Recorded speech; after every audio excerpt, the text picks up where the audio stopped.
உலகத்தில் எது எதுக்கும் ஆராய்ச்சி கூடங்கள் இருக்குதுல்ல, அது மாதிரி தூக்கத்தை பற்றி ஆராய்ச்சி பண்ணுறதுக்கு ஒரு ஆராய்ச்சி கூடம் இருக்குது. அப்படி ஆராய்ச்சி பண்ணணும்னா அதுக்கு மூழ்கிக்கிட்டு இருக்கணும்ல. அதனால தான் அந்த ஆராய்ச்சி கூடம் இங்கே இல்லை. அமெரிக்காவில் பாஸ்டன் பல்கலைக்கழக மருத்துவமனையில் அது இருக்குது.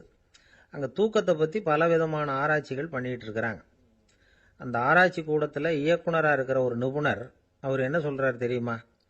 உங்களுக்கு தூக்கம் வரலையா, நீங்கள் நல்லா தூங்குறதுக்கு தாராளமாக சில யோசனைகளை என்னால் சொல்ல முடியும் அப்படிங்கிறார். யோசனை தானே, காசா பணமாக கேட்டு வச்சுக்கலாமே. உணவு, மனநிலை, தூங்கும் இடத்தோட சூழ்நிலை, படுக்கைக்கு செல்றப்போ உள்ள பழக்க வழக்கங்கள், இது காரணமாக ஒருத்தருக்கு தூக்கம் வராமல் போகலாம். தூக்கம் வராததுக்கு இதுதான் காரணம்னா அதையெல்லாம் சுலபமாக கட்டுப்படுத்தலாங்கிறார் அவர். தூக்கத்தை வரவழைக்கக்கூடிய ஒரு நல்ல மருந்து உடற்பயிற்சி. ஆனால் ஒன்று, படுக்க போகிற நேரத்தில் இது மாதிரி உடற்பயிற்சிகள் எல்லாம் செய்யக்கூடாது. கொஞ்சம் முன்னாடி பகல்லையே இந்த பயிற்சிகளை செய்கிறது நல்லது. தூக்கம் வராமல் அவதிப்படுறவங்க பிற்பகல் நேரங்களில் காஃபி, டீ இது மாதிரி பானங்களை சாப்பிடக்கூடாது. மது அருந்துறது கூட தூக்கத்தை பாதிக்கும். வெது வெதுப்பான நீரில் குளிக்கிறது, தியானத்தில் ஈடுபடுறது, ஓய்வாக இருக்கிறது, படுக்கிறது, அதாவது படுக்கிறதுக்கு முன்னாடி ஒரு குவளை பால் சாப்பிட்றது, இதெல்லாம் தூக்கத்தை வரவழைக்கிறது ரொம்ப உதவியாக இருக்கும். இன்னொரு விஷயம் என்னென்னா, தூங்கி ஆகணுமேங்கிற கவலை வேண்டியதில்லை. அப்படி நினச்சி கவலைப்படுறதை விட்டுடணும். தூக்கம் வரலையா, உடனே படுக்கையை விட்டு எழுந்திருக்க வேண்டியது. வெளியில் வாங்க, வேறு ஏதாவது வேலையில் ஈடுபடுங்க, கொஞ்சம் நேரம் உலாவுங்க, அல்லது ஏதாவது ஒரு புஸ்தகத்தை எடுத்து படிங்க. களைப்பு ஏற்பட்டால் மறுபடியும் படுக்கைக்கு போங்க. தூக்கம் தானாக வந்துடும். ஒரு விஷயத்தை மட்டும் நல்லா ஞாபகத்தில் வச்சுக்கணும். படுக்கைக்கு போகிறப்போ உங்கள் மற்ற எல்லா பிரச்சனைகளையும் மறந்துடணும். அது எப்படி சார் முடியும்? அந்த நேரம் தானே எல்லா பிரச்சனையும் வரிசையாக ஞாபகத்துக்கு வருது அப்படின்னு நாம் நினைக்கலாம். ஆனால் பழக்கத்தில் அதை நாம் மாற்றிக்க முடியும். கொஞ்சம் முயற்சி பண்ணணும், அவ்வளோதான். இது எல்லாமே ஆராய்ச்சி பண்ணி பார்த்துட்டு அந்த நிபுணர் சொல்கிற கருத்து தான். இன்னொரு விஷயமும் அவர் சொல்கிறார். அது என்னென்னா, உடல் கோளாறு காரணமாக தூக்கம் வராமல் அவதிப்படுறவங்களுக்கெல்லாம் இந்த யோசனைகள் சரியாக வராது அப்படிங்கிறார். அதுக்கெல்லாம் மருத்துவ சிகிச்சை கொடுத்து தான் சரி பண்ணணும். சில பேருக்கு நடு ராத்திரியில் மூச்சு திணறல் ஏற்பட்டு தூக்கம் வராமல் போயிடும். ஊரெல்லாம் தூங்குறப்ப தான் மட்டும் தூங்காமல் மூழ்கிட்டு இருக்கிறது, ஊரெல்லாம் மூழ்கிட்டு இருக்கிறப்போ தான் மட்டும் தூங்குறது, இது மாதிரி கோளாறுகளால் சில பேர் பாதிக்கப்படலாம். காலு தசை முறுக்கிக்கிறதுனால சில பேருக்கு அடிக்கடி விழிப்பு வரலாம். மன அழற்சி காரணமாக சில பேருக்கு தூக்கம் வராது. இது மாதிரி கோளாறுகளுக்கெல்லாம் அதுக்கு தகுந்த மாதிரி சிகிச்சை கொடுத்து தான் சரி பண்ண வேண்டியிருக்கும். எந்த கோளாறும் இல்லாமல் தூக்கம் வரலைன்னா ஆரம்பத்தில் சொன்ன முறைகளை கடைபிடிச்சு பார்க்கலாம். தூக்கம் வந்ததுன்னா யோசனை சொன்ன அந்த நிபுணருக்கு நன்றி சொல்லலாம். ஒருத்தர், ஏன் சார் பஸ்ஸில் தூங்குறது கெட்ட பழக்கமானு கேட்டார். இல்லையே, நான் கூட பஸ்ஸில் போகிறப்ப தூங்கிட்டு தானே போவேன் அப்படின்னார் இன்னொருத்தர். அப்புறம் ஏன் என்ன டிரைவர் வேலை வேணாம்னு வீட்டுக்கு அனுப்பி வச்சுட்டாங்க அப்படின்னாராம் அவர். ஒரு வயசான அம்மா தெரு வழியாக போயிட்டு இருந்தாங்க. அவங்க கையில் என்னத்தையோ வச்சுக்கிட்டு அதை அடிக்கடி பார்த்துக்கிட்டே இருந்தாங்க. ஒருத்தன் மெதுவாக அவங்கக்கிட்ட போய் கையில் இருக்கிறது என்ன அப்படின்னு எட்டி பார்த்தா அவங்க கையில் 4 பல் இருந்துதான். இவன் ஆச்சரியமாக அந்த அம்மாவை பார்த்தான். ஏம்மா, உனக்கு என்ன பைத்தியமா? ஏது இந்த பல்லு? இதை என்னத்துக்காக கையில் வச்சுக்கிட்டு அலைஞ்சிக்கிட்டு இருக்கிற அப்படின்னு கேட்டிருக்கான். அதுக்கு அந்த அம்மா விவரம் சொல்ல ஆரம்பித்தாங்களாம். இதை பாருப்பா, எனக்கு ஒரு மகன் இருந்தான். அவனை ரொம்ப செல்லமாக வளர்த்தேன். அவனை தரையிலேயே நடக்க விடுறதில்ல, எப்பவும் தூக்கி வச்சுக்கிட்டு இருப்பேன். அவன் நல்லா பெரியவனாகி பள்ளிக்கூடம் போகிறப்ப கூட அவன் புஸ்தக மூட்டையை நான் தான் சுமந்துக்கிட்டு போவேன். பார்க்குறவங்க கூட கேலி பண்ணுவாங்க, ஏம்மா படிக்க போகிறது நீயா உன் பிள்ளையான்னு கேட்பாங்க. அவன் இன்னைக்கு எவ்வளவோ பெரிய மனுஷன் ஆயிட்டான். வெளிநாட்டில் பெரிய உத்தியோகத்தில் இருக்கான். சமீபத்தில் இங்கே வந்துட்டு போனான். ஒரு நாள் ஏதோ கோபத்தில் என்ன அரைஞ்சுட்டான். அப்போ இந்த 4 பல்லும் கீழே விழுந்துட்டுது. இன்னமும் கூட விழுந்திருக்கும், ஆனால் பல்லு தான் இல்லை. என் புள்ள அரைஞ்சதுனால விழுந்த பல்லு இல்லையா அது. அதனால் இதை எப்பவும் என் கையிலேயே வச்சுக்கிட்டு ஆசையோடு பார்த்துக்கிட்டு இருக்கிறேன். அவன் தான் வெளிநாட்டுக்கு போட்டான். அவனை பார்க்க முடியாத ஏக்கத்தை நான் இந்த பல்லை பார்த்து போக்கிக்கிறேன் அப்படின்னு நாங்களாம் அந்த அம்மா. இந்த கதை எதுக்காகன்னா, தாய் அன்பு அப்படிங்கிறது எப்படிப்பட்டதுங்கிறத புரிஞ்சுக்கிறதுக்காக. கல்யாணம் ஆனதுக்கு அப்புறம் தாயை மறந்து விடுறவங்க எத்தனை பேர் இந்த உலகத்தில்? அவங்க காதில் விழணுங்கிறதுக்காக தான் இந்த தகவல். ஆனால் ஒரு விஷயம் மட்டும் நல்லா புரிஞ்சுக்கணும். தாயை மதிக்க தெரிஞ்சவங்க தான் இன்றைக்கி வாழ்க்கையில் எல்லா விதத்துலேயும் முன்னுக்கு வந்திருக்கிறாங்க. வேணும்னா விசாரித்து பார்த்துக்குங்க. இன்னொரு அம்மா இருந்தாங்க. அவங்க தினமும் ஒரு கோயிலுக்கு வருவாங்க. சாமியை பார்த்து, கடவுளே நான் இறந்து போனால் நரகத்துக்கு போகணும் அப்படின்னு வேண்டிக்குவாங்களாம். எல்லாரும் சொர்க்கத்துக்கு போகணும்னு தானே கடவுள்கிட்ட வேண்டிக்குவாங்க. இந்த அம்மா தினம் நான் நரகத்துக்கு போகணும் அப்படின்னு வேண்டிக்கிறாங்க. அங்கே இருந்த அர்ச்சகருக்கு இது சந்தேகம். ஒரு நாள் அதை நேரடியாகவே அவங்கக்கிட்ட கேட்டுவிட்டார். அதுக்கு அந்த அம்மா பதில் சொன்னாங்களாம், ஐயா, எனக்கு கல்யாணம் ஆகி ரொம்ப நாள் வரைக்கும் குழந்தை பாக்கியம் இல்லாமல் இருந்தது. கோயில் குளம் எல்லாம் சுற்றி வந்தேன். ரொம்ப நாள் கழித்து ஒரு குழந்தை பிறந்தது, ஆண் குழந்தை. அவனை நான் ரொம்ப செல்லம் கொடுத்து வளர்த்தேன். அதோட விளைவு என்ன ஆச்சுன்னா, அவன் ரொம்ப மோசமாக ஆயிட்டான். கெட்ட பழக்க வழக்கம்லாம் கற்றுக்கிட்டான். அவன் இறந்து போனால் நிச்சயம் அவனுக்கு நரகம்தான் கிடைக்கும். அந்த அளவுக்கு கெட்டவன் அவன். அப்படிப்பட்ட காரியங்கள்லாம் பண்ணிகிட்டு இருக்கான், எனக்கு தெரியும்.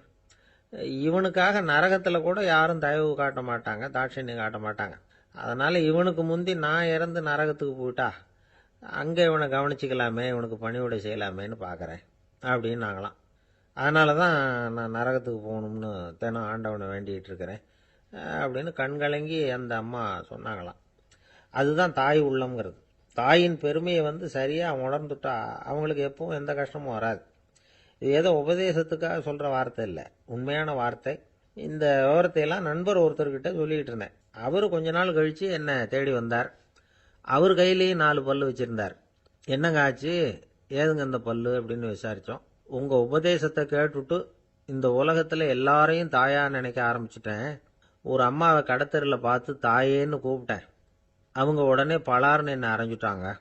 பல்லு விழுந்துட்டுது. அதை தான் பொறுக்கி எடுத்துக்கிட்டு நேராக உங்களை தேடி வந்துக்கிட்டு இருக்கிறேன்னார். தாயேன்னு தானே கூப்பிட்டீங்க, அதுக்கு ஏன் அரைஞ்சாங்க அப்படின்னு கேட்டோம். நான் தாயேன்னு கூப்பிட்டது அவங்க காதில் நாயேன்னு விழுந்துட்டு தான், அதுதான் அப்படி ஆயிட்டுது அப்படின்னார். என்ன சார், உங்கள் பையன் என்ன செஞ்சுக்கிட்டு இருக்கிறான் இப்போ அப்படின்னு கேட்டார் ஒருத்தர். அடிக்கடி கண்ணாடி முன்னாடி நின்று அழகு பார்த்துக்கிட்டு இருக்கிறான் சார் அப்படின்னாரு அப்பா. இளம் பருவம் இப்படி தான் இருக்கும், அதையெல்லாம் சாதாரணமாக நினச்சிடாதீங்க அப்படின்னாரு அவர். என்ன சார் சொல்கிறீங்க, கண்ணாடி முன்னாடி நின்றுக்கிட்டு நேரத்தை வீணாக்கிக்கிட்டு இருக்கான், அதை ஒரு பெரிய விஷயமா நான் நினைக்கணுமா அப்படின்னாரு இவர். இளம் பருவத்தில் இளைஞர்களுக்கும் சின்ன பொண்ணுங்களுக்கும் அடிக்கடி கண்ணாடியில் பார்க்கணும்னு தோணும். அது வெறுமனே அழகு பார்க்கறது மட்டும் இல்லை, அவங்க தங்களையே தேடி கண்டுபிடிக்கிற ஒரு முயற்சி அது. இது ஒரு மனோதத்துவ விளைவு. இது வரைக்கும் சின்ன பிள்ளையா இருந்துட்டோம், இனிமேல் நாமளும் மற்றவங்க மாதிரி மனிதர்கள் தான் அப்படிங்கிற உணர்வு அவங்களுக்கு வருது. தங்களோட முகம் எப்படி இருக்குது, அழகு எப்படி இருக்குது, உடம்பு நேரம் எப்படி இருக்குது, முடி எப்படி இருக்குது அப்படிங்கிறதையெல்லாம் கண்டுபிடிக்கிறாங்க. அதுக்கப்புறம் இன்னொரு ஆணோ பொண்ணோ தன்னை கவனிக்கணும் அப்படின்னு நினைக்கிறாங்க. இதெல்லாம் மனோதத்துவ உண்மைகள், இதெல்லாம் இயற்கை. இதை பார்த்துட்டு பெற்றவங்க பிள்ளைங்க கெட்டு போட்டாங்க அப்படின்னு நினைக்கக்கூடாது, அவங்கள திட்டிக்கிட்டே இருக்கக்கூடாது. இன்னைக்கு பல குடும்பங்களில் இதுதான் நடந்துகிட்டு இருக்குது. மனுஷ வாழ்க்கையிலேயே இப்படியும் இல்லாத அப்படியும் இல்லாத ஒரு பருவம் இளம் பருவம். 13லேருந்து 19 வயசுக்கு உட்பட்ட ஆண்கள் பெண்கள் இந்த வகையை சேர்ந்தவங்க, டீனேஜ் குரூப். இவங்கள சின்னவங்கன்னு நினச்சிட முடியாது, பெரியவங்கன்னு நினச்சிட முடியாது. இவங்க ரொம்ப சென்சிட்டிவ். சமூகம் நினச்சா இவங்களை நல்லவங்களாகவும் ஆக்கலாம், கெட்டவங்களாகவும் ஆக்கலாம். கொஞ்சம் அக்கறை எடுத்துக்கிட்டால் பெரிய பெரிய மேதைகளையும் விஞ்ஞானிகளையும் உருவாக்கலாம். ஆனால் நடக்கிறது என்ன தெரியுமா, அநேகமாக இவங்களை யாருமே சரியாக புரிஞ்சுக்கிறது இல்லை, இவங்களை சரியாக நடத்துறதும் இல்லை.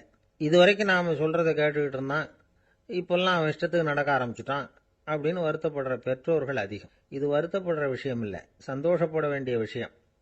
உங்கள் புள்ள சொந்தமாக யோசிக்க ஆரம்பிக்கிறதும் நடந்துக்க ஆரம்பிக்கிறதும் ஒரு தப்பான விஷயமா?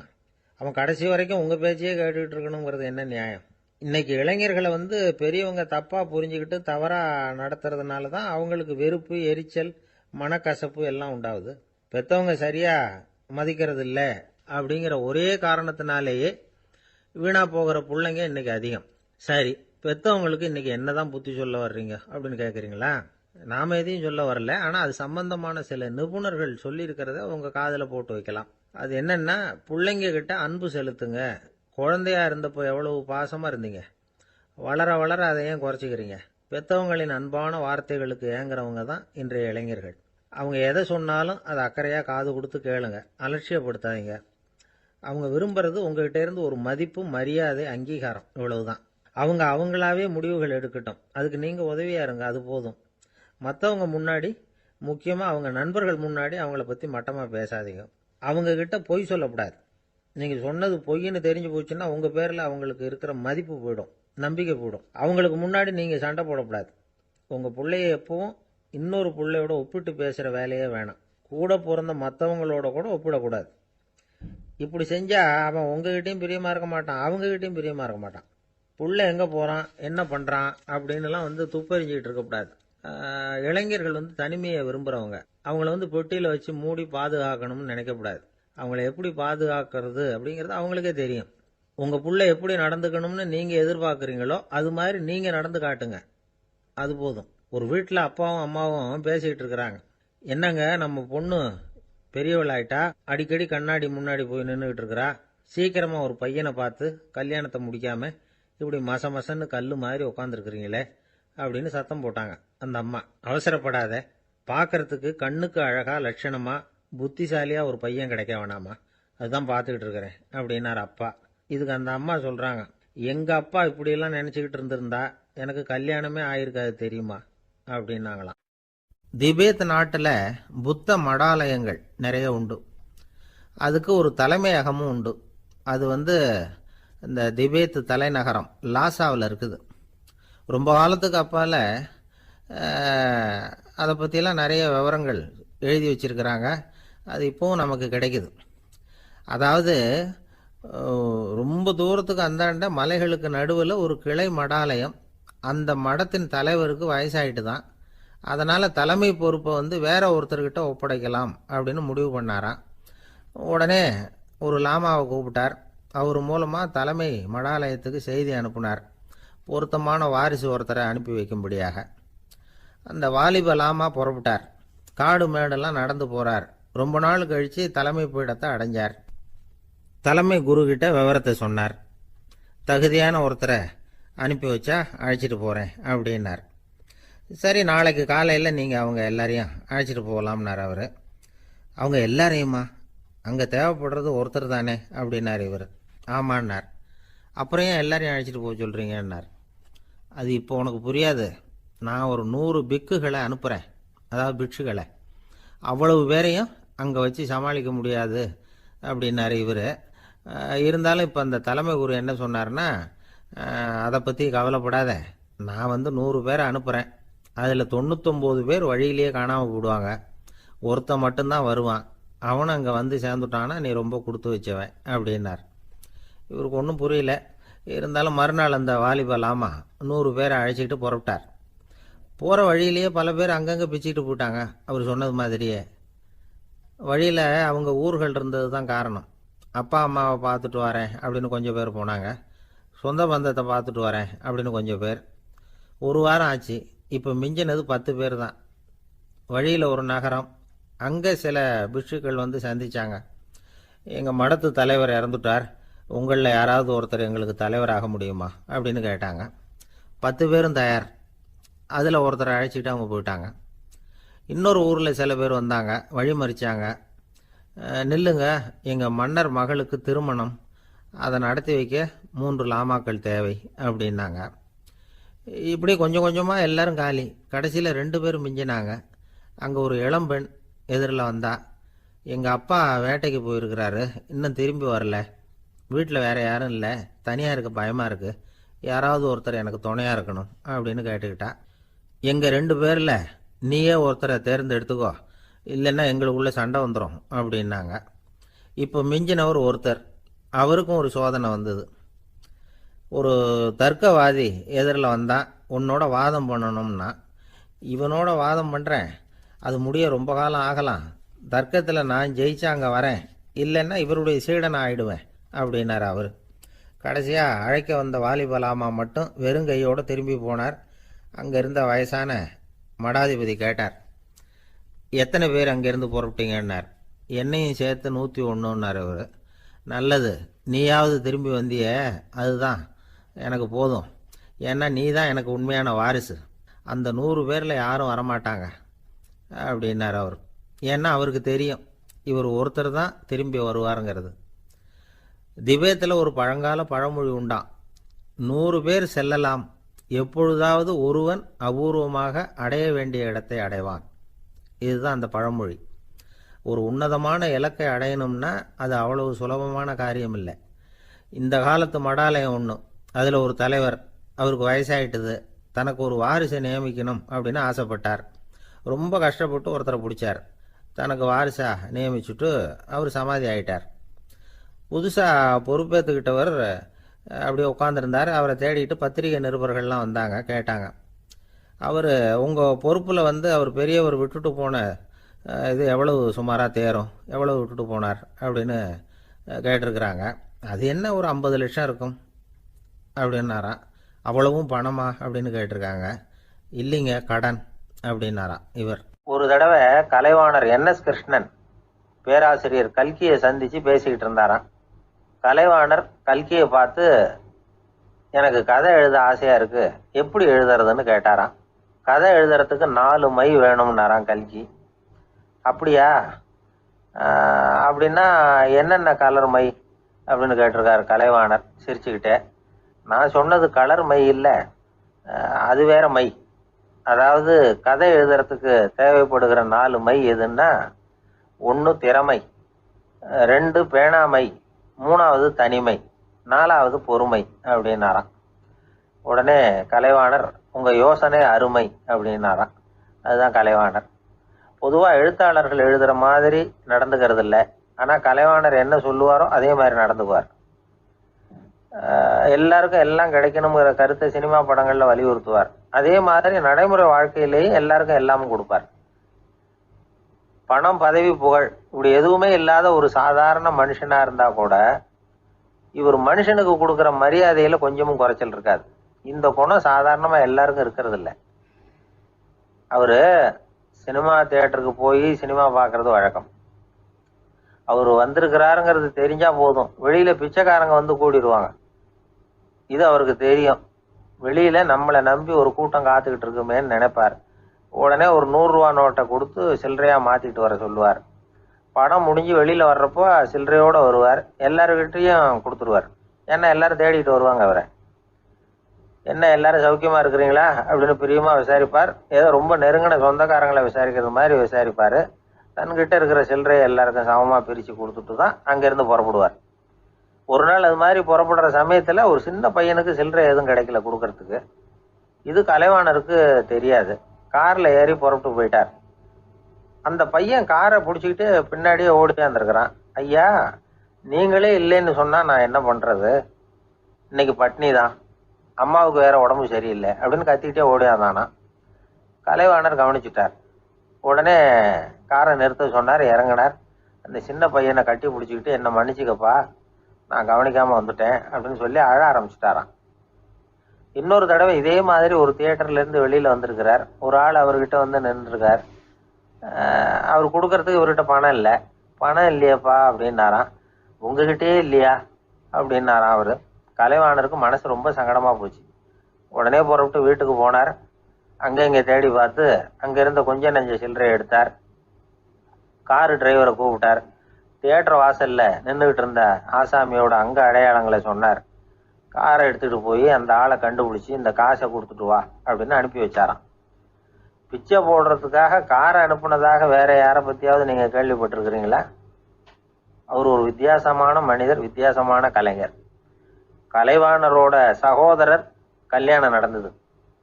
அதில் தியாகராஜ பாகவதர் கச்சேரி முடிஞ்ச உடனே அதில் சம்பந்தப்பட்ட கலைஞர்களுக்கெல்லாம் கலைவாணர் பரிசுகள் கொடுக்குறார்.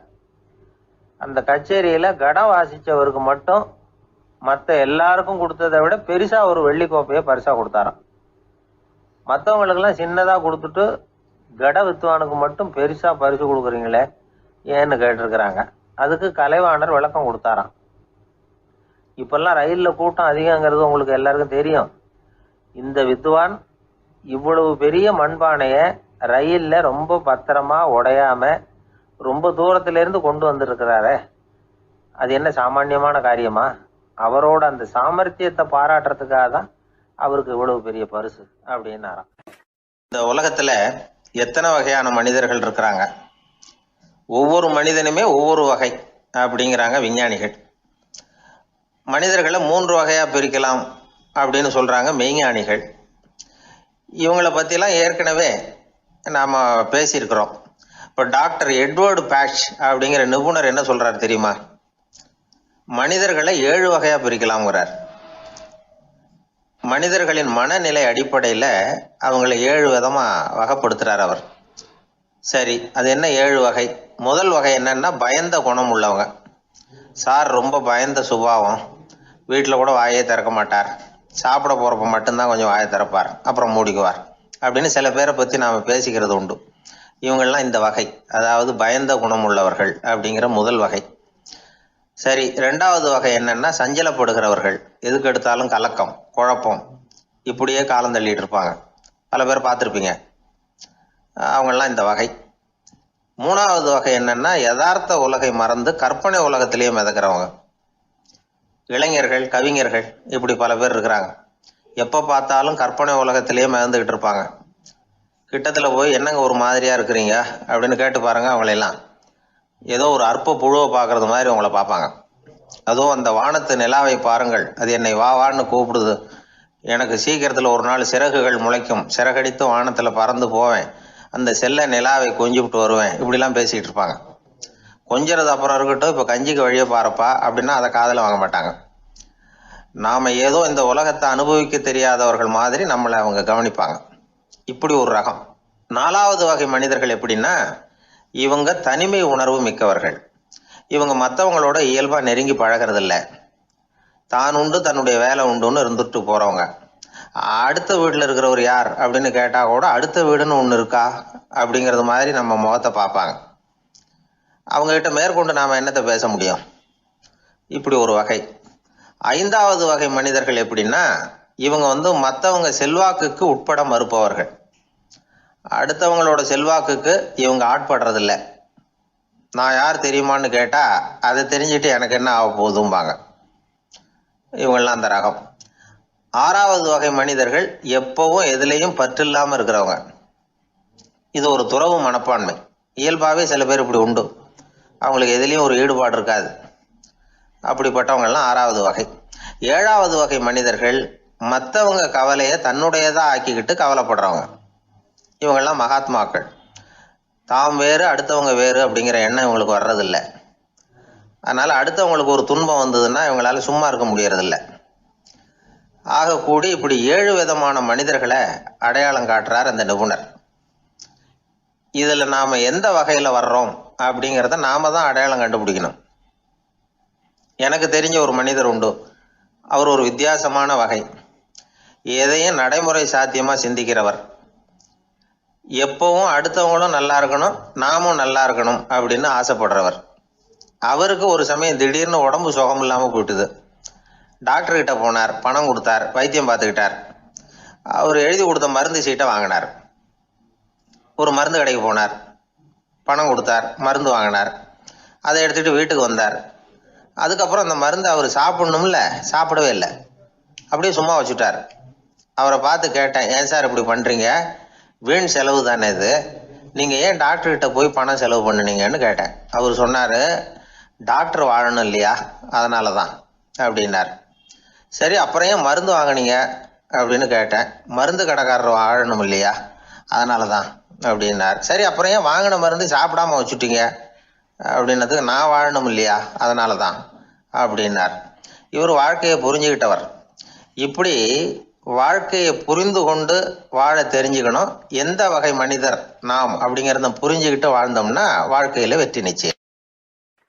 ஒரு நாள் காலை நேரம் ஒரு குரு படுக்கையை விட்டு எழுந்திருக்கிறார். உடனே சீடர்களை பார்த்து எல்லாரும் இப்படி வாங்கங்கிறார்.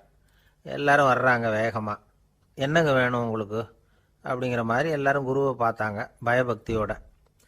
குரு அந்த சீடர்களை பார்த்து, இதை பாருங்க, இப்போ நான் ஒரு சிக்கலான விவகாரத்தில் மாட்டிக்கிட்டு இருக்கிறேன், அதை நீங்கள் தீர்த்து வச்சா நல்லதுன்னார். சீடர்களுக்கு ஒன்றும் புரியல. என்ன இது இவர் இப்படி சொல்கிறாரு, நமக்குள்ள எல்லா விவகாரங்களையும் தீர்த்து வைக்கிறவர் நம்ம குருநாதர், அவருடைய விவகாரத்தை நாம் தீர்த்து வைக்கிறதா, ஆச்சரியமாக இருக்குதே, குருநாதருக்கே சிக்கலா அப்படின்னு யோசனை பண்ண ஆரம்பித்தாங்க. இருந்தாலும் ரொம்ப பணிவாக கேட்டாங்க, சுவாமி உங்களுக்கே சிக்கலா, இந்த உலகத்து சிக்கல்களுக்கும் சிரமங்களுக்கும் அப்பாற்பட்டவர் அல்லவா தாங்கள், அப்படிப்பட்ட உங்களுக்கு சிக்கல்னா அது எப்படி அப்படின்னாங்க. எனக்கு ஏற்பட்டிருக்கிற சிக்கல் அவ்வளவு பெருசு, ரொம்ப பெரிய விவகாரம் அது அப்படின்னார் குரு. கொஞ்சம் விவரமாக சொல்லுங்க அப்படின்னாங்க இவங்க. இப்போ அந்த குரு விவரத்தை சொன்னார். அதாவது நேற்று ராத்திரி நான் ஒரு கனவு கண்டேன். அந்த கனவில் நான் ஒரு பட்டாம்பூச்சியாக மாறிட்டேன். அப்படி மாறி ஒவ்வொரு மலராக பறந்து போய் உட்காந்து தேன் சாப்பிட்டேன் அப்படின்னார். சீடர்கள் இதை கேட்டதும் ரொம்ப திகைச்சு போயிட்டாங்க. என்ன இது, இது ஒரு பெரிய பிரச்சனையா? ஒரு சாதாரண கனவு கண்டதுக்காகவா இந்த காலை வேளையில் நம்மளையெல்லாம் குருநாதர் இவ்வளவு அவசரமாக கூப்பிட்டுருக்கார் அப்படின்னு நினச்சாங்க. இருந்தாலும் கேட்டாங்க, இதில் என்ன சிக்கல் சுவாமி? கனவுங்கிறது எல்லாருக்கும் வரத்தானே செய்யும் அப்படின்னார் ஒரு சீடர். சீடர்களே, பிரச்சனை அது இல்லை. நான் இன்னைக்கு காலையில் கண்ணு முழிச்சு பார்த்தப்போ நான் நானாக மறுபடியும் மாறிட்டேங்கிறத தெரிஞ்சுக்கிட்டேன். இதில் சிக்கல் என்னன்னா, இப்போ அந்த பட்டாம்பூச்சி தான் நானா ஆயிட்டதாக கனவு கண்டுகிட்டு இருக்கா அப்படிங்கிறது தான். ஒரு மனுஷன் பட்டாம்பூச்சி ஆகிறதாக கனவு காண முடியுங்கிறப்போ அந்த பட்டாம்பூச்சியும் மனுஷனாக ஆகிறதாக கனவு காண முடியும் இல்லையா? இப்போ எனக்கு யதார்த்த நிலை தெரியணும், எது நிஜம்னு தெரியணும். நேற்று ராத்திரி நான் கண்டது கனவா, அல்லது இது பட்டாம்பூச்சி கண்டுகிட்டு இருக்கிற கனவா? இதுதான் குரு கேட்ட கேள்வி.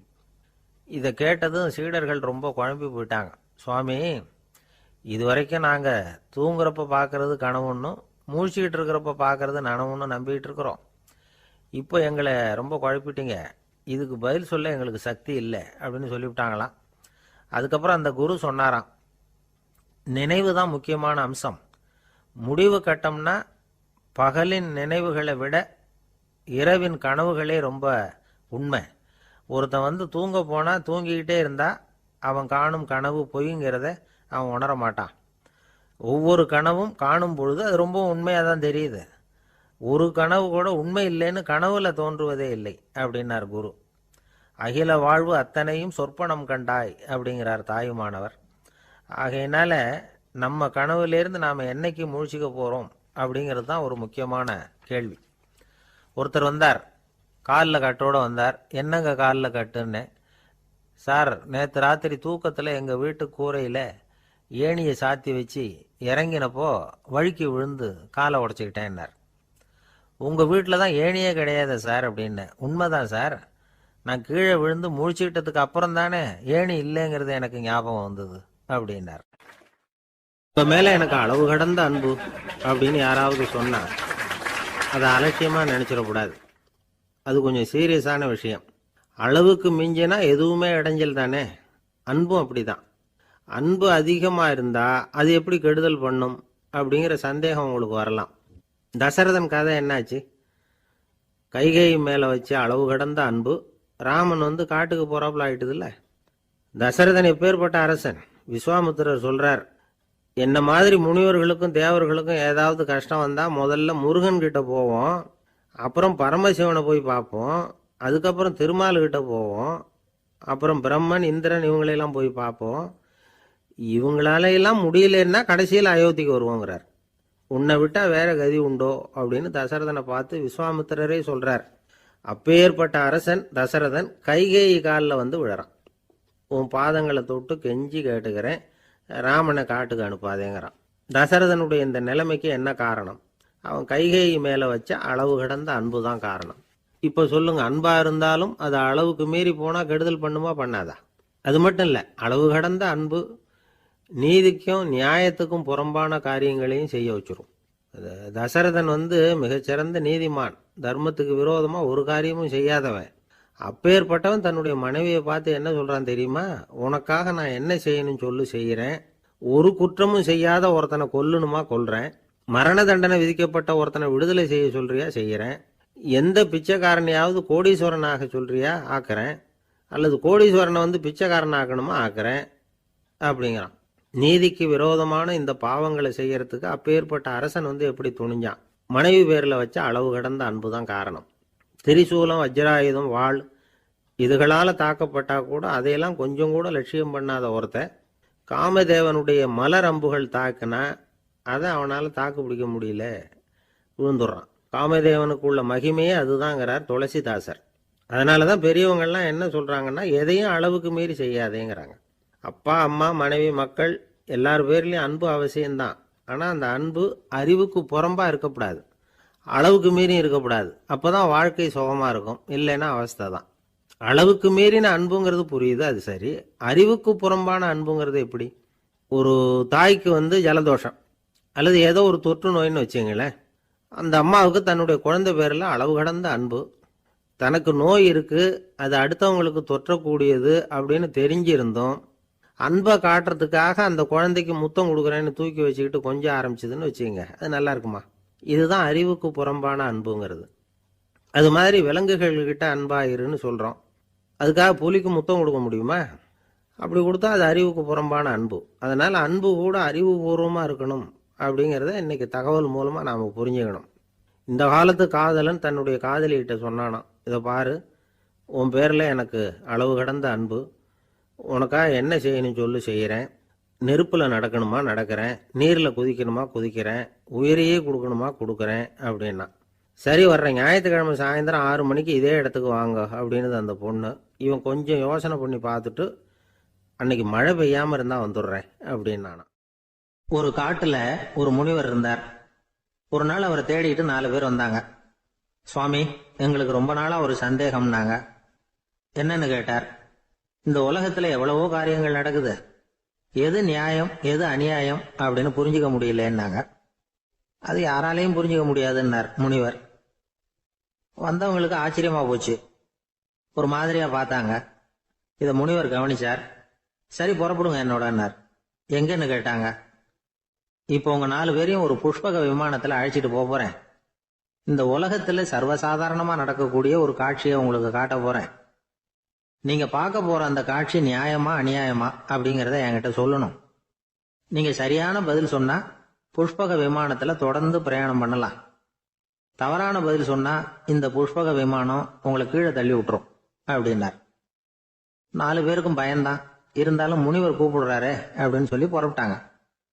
அவங்க எல்லாரும் புறப்பட்டு ஒரு காட்டு வழியா போய்கிட்டு இருக்கிறாங்க புஷ்பக விமானத்துல. அங்க நடக்கிற ஒரு காட்சியை காட்டுறார் முனிவர். அதோ அங்க பாருங்கன்னார். அந்த விமானத்துல இருந்தபடியே எல்லாரும் கீழே குனிஞ்சு பாக்குறாங்க. அங்க ஒரு தாய் புலி அப்பதான் குட்டி போட்டிருக்கு. குட்டிகளை ஈன்ற உடனே பசிக்கு இறை தேடி அந்த பக்கமா வருது. அதே நேரம் ஒரு தாய் மான், அதுவும் அப்பதான் குட்டி போட்டிருக்கு. அதுவும் இதே மாதிரி குட்டிகளை ஈன்ற உடனே பசிக்கு இறை தேடி அந்த பக்கமா வருது. இப்ப அந்த புலி அந்த மானை அடிச்சு போட்டுடுது. அதுவும் சாப்பிடுது, குட்டிகளுக்கும் கொடுக்குது. இப்போ அந்த புலி குட்டிகள் முகத்துல மகிழ்ச்சி, தாயை இழந்த அந்த மான் குட்டிகள் முகத்துல துக்கம். இப்போ அந்த முனிவர் 4 பேர்கிட்டையும் கேட்கிறார், நீங்க இங்க பாத்தீங்களே, இதுல எது நியாயம் எது அநியாயம்? ஒவ்வொருத்தரா சொல்லுங்க. உங்க பதில் சரியில்லைன்னா இந்த விமானம் உங்களை கீழே தள்ளி விட்டுரும். சொல்லுங்க பார்க்கலாம்னார். முதல்ல ஒருத்தன் சொன்னான், அந்த புலி செஞ்சது சரிதாங்க, அது பசிக்கு அதுதான் ஆகாரம், தன்னுடைய பசிக்கு தானே இறை தேடிக்கிட்டுது, அதுல என்ன தப்பு, அவ்வளவுதான், அதனால புலி செஞ்சது நியாயம்தான் அப்படின்னா. அவ்வளவுதான், அந்த விமானம் அவனை அப்படியே கீழே தள்ளி விட்டுட்டுது. அதனால அவன் கொடுத்த பதில் சரியில்லை அப்படிங்கிறது புரிஞ்சு போச்சு.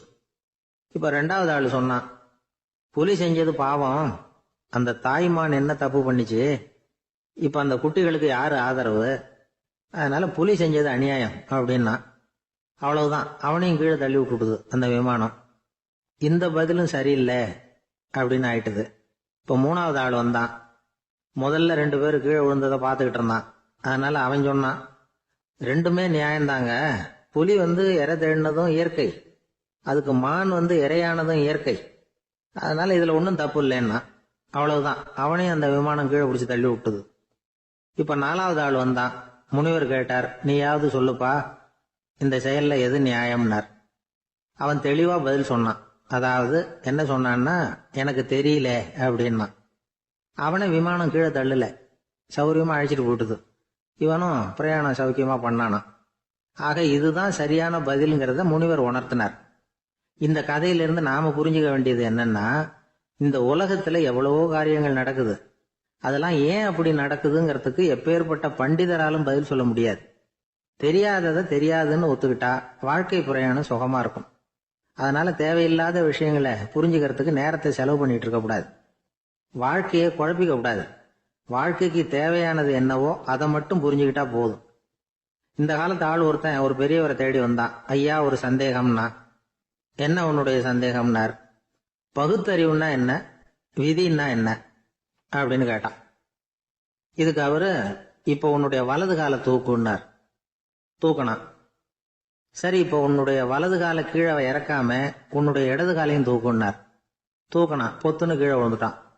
பெரியவர் சொன்னார், உன்னால ஒரு காலை தூக்க முடிஞ்சுது, அதுதான் பகுத்தறிவு. 2 கால்களையும் ஒரே சமயத்துல தூக்குனா அடிபடும், அப்படிங்கிறது தான் விதி அப்படின்னு விளக்கம் கொடுத்தார். இவன் தன்னுடைய விதியை நொந்துகிட்டே இடுப்பை பிடிச்சிக்கிட்டு அங்கிருந்து நடந்து போயிட்டான். ஜப்பான்ல உள்ள ஒரு புத்த விகாரை, அங்க ஒரு வயசான பௌத்த குரு தங்கியிருக்கிறார். ஒரு நாள் ராத்திரி கடுமையான குளிர், அவரால் தாங்க முடியல. பார்த்தார், மரத்துல செஞ்ச புத்த சிற்பங்கள் அங்க நிறைய இருந்தது. அதுல ஒன்ன எடுத்து அதுக்கு தீ மூட்டி அந்த நெருப்புல குளிர் காஞ்சிட்டு இருக்கிறார். மர சிற்பம் தீ வச்சதும் படபடன்னு வெடிக்க ஆரம்பிச்சுட்டுது. அந்த சத்தத்தை கேட்டதும் அந்த புத்த விகாரையின் குருக்கள் வெளியில ஓடி வந்தார். இவர் ஆனந்தமா குளிர் காஞ்சிக்கிட்டு இருக்கிறார். அவரால் பொறுத்துக்க முடியல.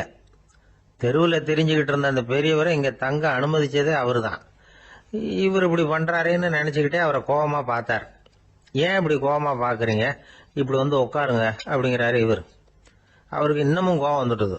எங்கள் கடவுளை வந்து எரிச்சுட்டீங்களே அப்படின்னு சத்தம் போட்டாராம். அப்படியா அப்படின்னு கேட்டுக்கிட்டே அந்த சாம்பலை கிளறினார் இவர். என்ன செய்யறீங்கன்னு கேட்டிருக்காரு அவர்.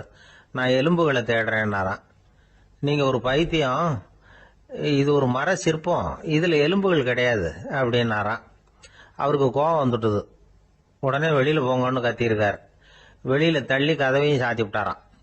மறுநாள் காலையில கதவை திறந்து பார்த்தா அந்த வயசான பெரியவர் ஒரு மைல்கல் மேல சில காட்டு பூக்களை வச்சு புத்தம் சரணம் கச்சாமின்னு சொல்லிக்கிட்டே இருக்கிறார்.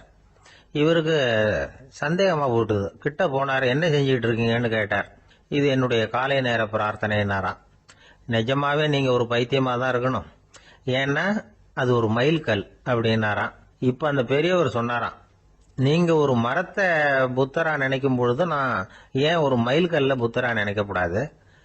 நான் வந்து புத்தரை எரிக்கலாம், ஏன்னா அவரை நான் நேசிக்கிறேன். அந்த சிற்பம் வந்து மரத்தால் ஆனதுங்கிறது எனக்கு தெரியும். நான் ஒரு மைல்கல்ல தொழலாம், ஏன்னா அது எனது பூக்களை தாங்குது. நான் இந்த மைல்கல்லுக்குள்ள மறைஞ்சிருக்கிற புத்தரை பார்க்கிறேன். யாராவது ஒரு சிற்பி இதை சிலையாக்கினாதான் நீங்க புத்தரை பார்க்க முடியும். அன்னைக்கு ரொம்ப குளிரா இருந்தது. நான் எனக்குள்ள இருக்கிற புத்தரையும் பாதுகாக்கணும். உள்ளே இருக்கிற புத்தரை காப்பாத்துறதுக்காக வெளியில உள்ள புத்தரை எரிக்கலாம், அதுல ஒன்றும் தப்பு இல்லை. அது அவருடைய போதனையிலேயே இருக்கு. உனக்குள் ஜோதியாக இரு அப்படிங்கிறது அவருடைய போதனை. என்னுடைய புத்தர் வந்து குளிர்ல நடுங்கிட்டு இருந்தார். அந்த மர சிற்பங்கள் வெயில் மழையில உணர்ச்சி இல்லாம இருந்தது, அதனால அப்படி பண்ணினேன். ஆனா நீங்க என்ன பண்ணீங்க? நான் ஒரு மர புத்தரை எரிச்சதுக்காக உயிருள்ள புத்தரை வெளியில தள்ளி கதவை சாத்தினீங்க அப்படின்னாரா அந்த பெரியவர். உண்மையான பக்திங்கிறது இதுதான். அதாவது உனக்குள் ஜோதியாக இரு அப்படின்னு புத்தர் சொன்னார் இல்லையா, அது மாதிரி தனக்குள் ஜோதியாக இருக்கிற இந்த காலத்து ஆசாமிகள் நிறைய பேர் உண்டு. எப்பவும் போதையிலேயே இருக்கிறவங்க. ஒரு நாள் நடு ராத்திரி ஒரு மது கடையில ஒரு ஆள் அங்குள்ள சிப்பந்திகள் கிட்ட கேட்டுக்கிட்டு இருக்கிறான். மறுபடியும் இந்த கடை எப்போ திறப்பாங்கன்னு கேட்டானா. நாளைக்கு காலையில 8 மணிக்கு திறப்பாங்க அப்படின்னு ஆனா அங்க இருந்த ஆள். அவன் திருப்பி திருப்பி அதையே கேட்டுக்கிட்டு இருக்கான். இவனுக்கு பதில் சொல்லி சொல்லி அழுத்து போச்சு. அதான் சொல்றேன் ஐயா, நாளைக்கு காலையில வா அப்படின்னாங்களாம். அதுக்கு இவன், நான் வர்றதுக்காக கேட்கலையா, நேத்திக்கு வந்தவன் உள்ளேயே மாட்டிக்கிட்டேன், வெளியில போறதுக்காக கேட்டேன் அப்படின்னானா. ஒரு ஊர்ல ஒரு ஆள் இருந்தான். அவன் ஒரு நாள் கோயிலுக்கு போனான். கடவுள்கிட்ட வேண்டிக்கிட்டான், எனக்கு ஒரு 1 லட்சம் ரூபா நீ கொடுத்தா நான் உன் சன்னதியில ஒரு தேங்காய் உடைக்கிறேன் அப்படின்னு வேண்டிக்கிட்டான். கடவுள் பார்த்தார். உடனே அவன் கண் முன்னாடி தோன்றினார். இந்தா நீ கேட்ட 1 லட்சம் ரூபாய் அப்படின்னு சொல்லி அவன் கையில பணத்தை கொடுத்துட்டு மறைஞ்சிட்டார். இவனால நம்பவே முடியல. இவ்வளவு சுலபமா கிடைக்கும்னு தெரிஞ்சிருந்தா அனாவசியமா ஒரு தேங்காய் உடைக்கிறேன்னு வேண்டி இருக்க வேண்டியது இல்லையே அப்படின்னு நினைச்சான். இருந்தாலும் வேண்டுதலை நிறைவேற்ற வேண்டியது கடமை. அதுக்காக என்ன பண்ணா, பக்கத்துல ஒரு கடைக்கு போனான். ஒரு தேங்காயை கையில் எடுத்தான். இது என்ன விலைன்னு கேட்டான். 5 ரூபான்னார் கடையில இருந்தவர். அதிகமா இருக்குதே விலைன்னா. அப்படின்னா ஒண்ணு செய்யுங்க, அடுத்த ஊருக்கு போங்க, அங்க தென்னந்தோப்பு அதிகம், அதனால அங்க இதை விட குறைஞ்ச விலைக்கு கிடைக்கும் அப்படின்னார். சரின்னு அடுத்த ஊருக்கு கிளம்புனான். அங்க போய் விசாரிச்சான். ஒரு தேங்காய் 3 ரூபாய் விலைன்னாங்க. இதுவும் அதிகமா தெரியுதுன்னா. அப்படின்னா ஒண்ணு செய்ய, அதோ அந்த ஆத்து ஓரமா ஒரு தென்னை மரம் இருக்கு பார், அதுல நீயே ஏறி பறிச்சுக்கோ, ஒரு தேங்காய்க்கு 1 ரூபா கொடுத்தா போதும் அப்படின்னார் அந்த தோப்புக்கு சொந்தக்காரரு. இவனுக்கு மரம் ஏற தெரியாது, இருந்தாலும் ஆசை யார விட்டுது, விலை சல்லிசா இருக்குதே. ஆத்து ஓரம் போனா தட்டு தடுமாறி அந்த மரத்துல ஏறினா அந்த தென்னை மரம் வளைஞ்சி ஆத்து பக்கம் போய் அப்புறம் நிமிர்ந்து இருந்தது. அதாவது மரத்தின் உச்சி சரியா ஆத்துக்கு நடுவில் இருந்தது. ஆத்துல வெள்ளம் கரை புரண்டு ஓடிட்டு இருக்கு. இவன் கடவுள் கொடுத்த 1,00,000 ரூபாயை மடியில வச்சு இறுக்கி கட்டிக்கிட்டான். உச்சிக்கு போய் காய் பறிக்கிற சமயத்துல காத்தும் மழையும் பலமா கலந்து அடிக்க ஆரம்பிச்சுட்டுது. கால் வழுக்கி விட்டுட்டுது. இவன் சடார்னு ஒரு தென்னை மட்டையை பிடிச்சிக்கிட்டு தொங்க ஆரம்பிச்சிட்டான். கீழே பயங்கரமான வெள்ளம். மடியில 1,00,000 ரூபா பணம். என்ன செய்யறதுன்னு தவிக்கிறான். இந்த சமயம் கரையில ஒரு யானை பாகன் யானையை குளிப்பாட்டிக்கிட்டு இருக்கிறான். அது அவன் கண்ணில் பட்டது. ஐயா ஒரு உதவின்னு கத்துனான். அவன் என்ன செய்யணும்னு கேட்டான். உன் யானையை மெதுவா இங்கே அழைச்சிட்டு வா, எனக்கு நேராக கீழே நிறுத்து, என் காலை பிடிச்சி மெதுவா கீழே இறக்கி விட்டுரு, என் மடியில் இருக்கிற பணத்தில் உனக்கு 10,000 ரூபா தரேன் அப்படின்னா. அவன் பார்த்தான். காலை கையை பிடிச்சா கூட எவனும் இந்த காலத்தில் 10 ரூபாய்க்கு மேலே தரமாட்டேங்கிறான். இவன் காலை பிடிச்சா 10,000 தர்றேங்கிறான் அப்படின்னு யோசனை பண்ணான். உடனே யானையை கொண்டுட்டு போனான். அவனுக்கு நேராக கீழே நிறுத்தினான். அவன் காலை பிடிச்சான். அவ்வளவுதான். அந்த நேரம் பார்த்து யானை மெதுவாக நடந்து அப்பால போட்டுது. இப்போ யானை பாகன் அவன் காலை கெட்டியா பிடிச்சிக்கிட்டு தொங்குறான். பரிதாபமா மேலே பார்க்கறான். அவன் மட்டையை பிடிச்சிக்கிட்டு தொங்குறான். இப்போ யானை பாகன் சொல்றான், தம்பி மட்டையை விட்டுறாத, கெட்டியா பிடிச்சிக்கோ, நான் உனக்கு 10,000 ரூபா தரேன், இதோ மடியில் தான் வச்சிருக்கேன்னா. மேலே தொங்குறவனுக்கு இந்த நிலைமையிலேயும் ஒரு சந்தோஷம். மேற்கொண்டு ஒரு 10,000 ரூபா நமக்கு கிடைக்கும் போல இருக்கே அப்படின்னு. இந்த சமயத்தில் ஒருத்தன் ஒட்டகத்தை ஓட்டிட்டு வந்தான் அந்த பக்கமா குளிப்பாட்டுறதுக்கு. யானை பாகம் பார்த்துட்டான். ஐயா ஒட்டகக்காரரே, அதை இங்கே கொண்டுட்டு வா, எங்க காலை பிடிச்சி பத்திரமா இறக்கி விடு, நாங்கள் பணம் கொடுக்குறோம்னா. அவனும் பணத்துக்கு ஆசைப்பட்டு வந்தான். அவன் காலை பிடிக்கிற சமயம் ஒட்டகமும் நழுவி போட்டுது. இப்போ 3 பேருமே வரிசையா தொங்குறாங்க. ஒட்டகக்காரன் கத்துறான், தம்பி மட்டையை விட்டுறாத, கெட்டியா பிடிச்சிக்கோ, நான் என் மடியில் இருக்கிற 5,000 உனக்கு தந்துடுறேன்னா. மேலே தொங்குறவனுக்கு இன்னமும் சந்தோஷம். இவனும் பணம் தர்றேங்கிறான் அப்படின்னா இன்னைக்கு நமக்கு மொத்த பண வரவு எவ்வளவு அப்படின்னு ஒவ்வொன்றா கூட்டி பார்க்க ஆரம்பிச்சான். மனக்கணக்கு சரியா வரல. அதனால அப்படியே விரல விட்டு எண்ண ஆரம்பிச்சான். அவ்வளவுதான். மட்டையை விட்டுட்டு கை நழுவி வந்துட்டுது. 3 பேரும் பொத்துன்னு ஆத்துல விழுந்தாங்க. படாத பாடுபட்டு தட்டு தடுமாறி கரைக்கு வந்து சேர்ந்தாங்க. 3 பேர் மடியில் இருந்த பணமும் ஆத்தோட போட்டுது. பேராசை பெருநஷ்டம் அப்படின்னு ஒரு பழமொழி இருக்குல்ல, அதை விளக்கறதுக்காக சொல்லப்பட்ட கதை இது. இந்த காலத்துல ஒருத்தர் ஒரு நீச்சல் குளத்துல நீச்சல் அடிச்சுக்கிட்டு இருக்கிறார். காவலுக்கு இருந்தவர் அதை கவனிச்சுட்டார். கரையிலேருந்து சத்தம் போட்டாராம், இதோ பாருங்க, இங்க ராத்திரி 8 மணிக்கு மேல நீச்சல் அடிக்கிறது சட்டப்படி குற்றம், அதுக்கு அனுமதி கிடையாது, தெரியாதா உங்களுக்கு அப்படின்னாராம். இதுக்கு அவரு, ஐயோ நான் நீச்சல் அடிக்க வந்தவன் இல்லைங்க, சும்மா சுத்தி பார்க்க வந்தவன், தடுமாறி குளத்துல விழுந்துட்டேன், நீச்சல் தெரியாது, அதனால தத்தளிச்சுக்கிட்டு இருக்கிறேன் அப்படின்னு கத்துனாராம். கரையில இருந்தவர் பார்த்தார். ஓ அப்படின்னா சரி, அதுக்கு ஒன்றும் தடை இல்லை அப்படின்னு சொல்லிவிட்டு அவர் பாட்டுக்கு நடந்து போயிட்டாராம். ஒரு ஆள் இருந்தார். அவர் தன்னை ஒரு குருன்னு சொல்லிக்கிட்டார். மௌன குரு, வாயே திறக்கிறது இல்லை. அவருக்கு 2 சீடர்கள் உண்டு. இவங்க தான் வர்றவங்க கிட்ட பேசுவாங்க, விளக்கம் கொடுப்பாங்க. ஒரு நாள் இந்த சீடர்கள் 2 பேரும் எங்கேயோ வெளியில போயிட்டாங்க. அந்த நேரம் பார்த்து ஒருத்தர் அங்க வந்தார். குரு கிட்ட போனார். குருவே, புத்தர்னா என்னன்னு கேட்டார். குருவுக்கு ஒன்றும் புரியல. அவர் உண்மையான குருவா இருந்தாவில புரியும். அவர் திருன்னு முழிக்க ஆரம்பிச்சுட்டார். இந்த நேரம் பார்த்து இந்த சீடர்கள் எங்கேயோ போயிட்டாங்களே, என்ன பண்றது, உதவிக்கு யாராவது கிடைக்க மாட்டாங்களா அப்படின்னு அப்படியே சுத்தி பாக்குறார். அங்க பாக்குறார். வந்தவர் இதை கவனிச்சார். ஏதோ புரிஞ்சுக்கிட்டவர் மாதிரி அடுத்த கேள்வி கேட்டார். தர்மம்னா என்ன சுவாமின்னார். குருவுக்கு ரொம்ப சங்கடமா போச்சு. நம்ம நிலைமை இப்படி ஆயிட்டுதே, இக்கட்ல மாட்டிக்கிட்டோமே அப்படின்னு நினைச்சபடியே விட்டத்தை பார்த்தார். அப்புறம் குனிஞ்சு தரைய பார்த்தார். அப்படியே உட்காந்துக்கிட்டார். வந்தவர் உடனே அடுத்த கேள்விக்கு போயிட்டார். தியானம்னா என்ன சுவாமின்னார். பாவம் என்ன பண்ணுவார் அந்த குரு, பேசாம கண்ணை கெட்டியா மூடிக்கிட்டார். இது ஏதுடா வம்பா போச்சுன்னு. இவர் இப்படி பண்ணா கூட வந்தவர் சளைக்கல. இன்னொரு கேள்வியும் கேட்டார். ஆசீர்வாதம்னா என்ன அப்படின்னார். இவர் பார்த்தார், இப்படியே போனா இவர் கேள்வி கேட்கறத நிறுத்த மாட்டார் அப்படின்னு நினைச்சுக்கிட்டு எனக்கு ஒண்ணுமே தெரியாதுங்கிற பாவனையில 2 கையையும் விரிச்சு காட்டினார்.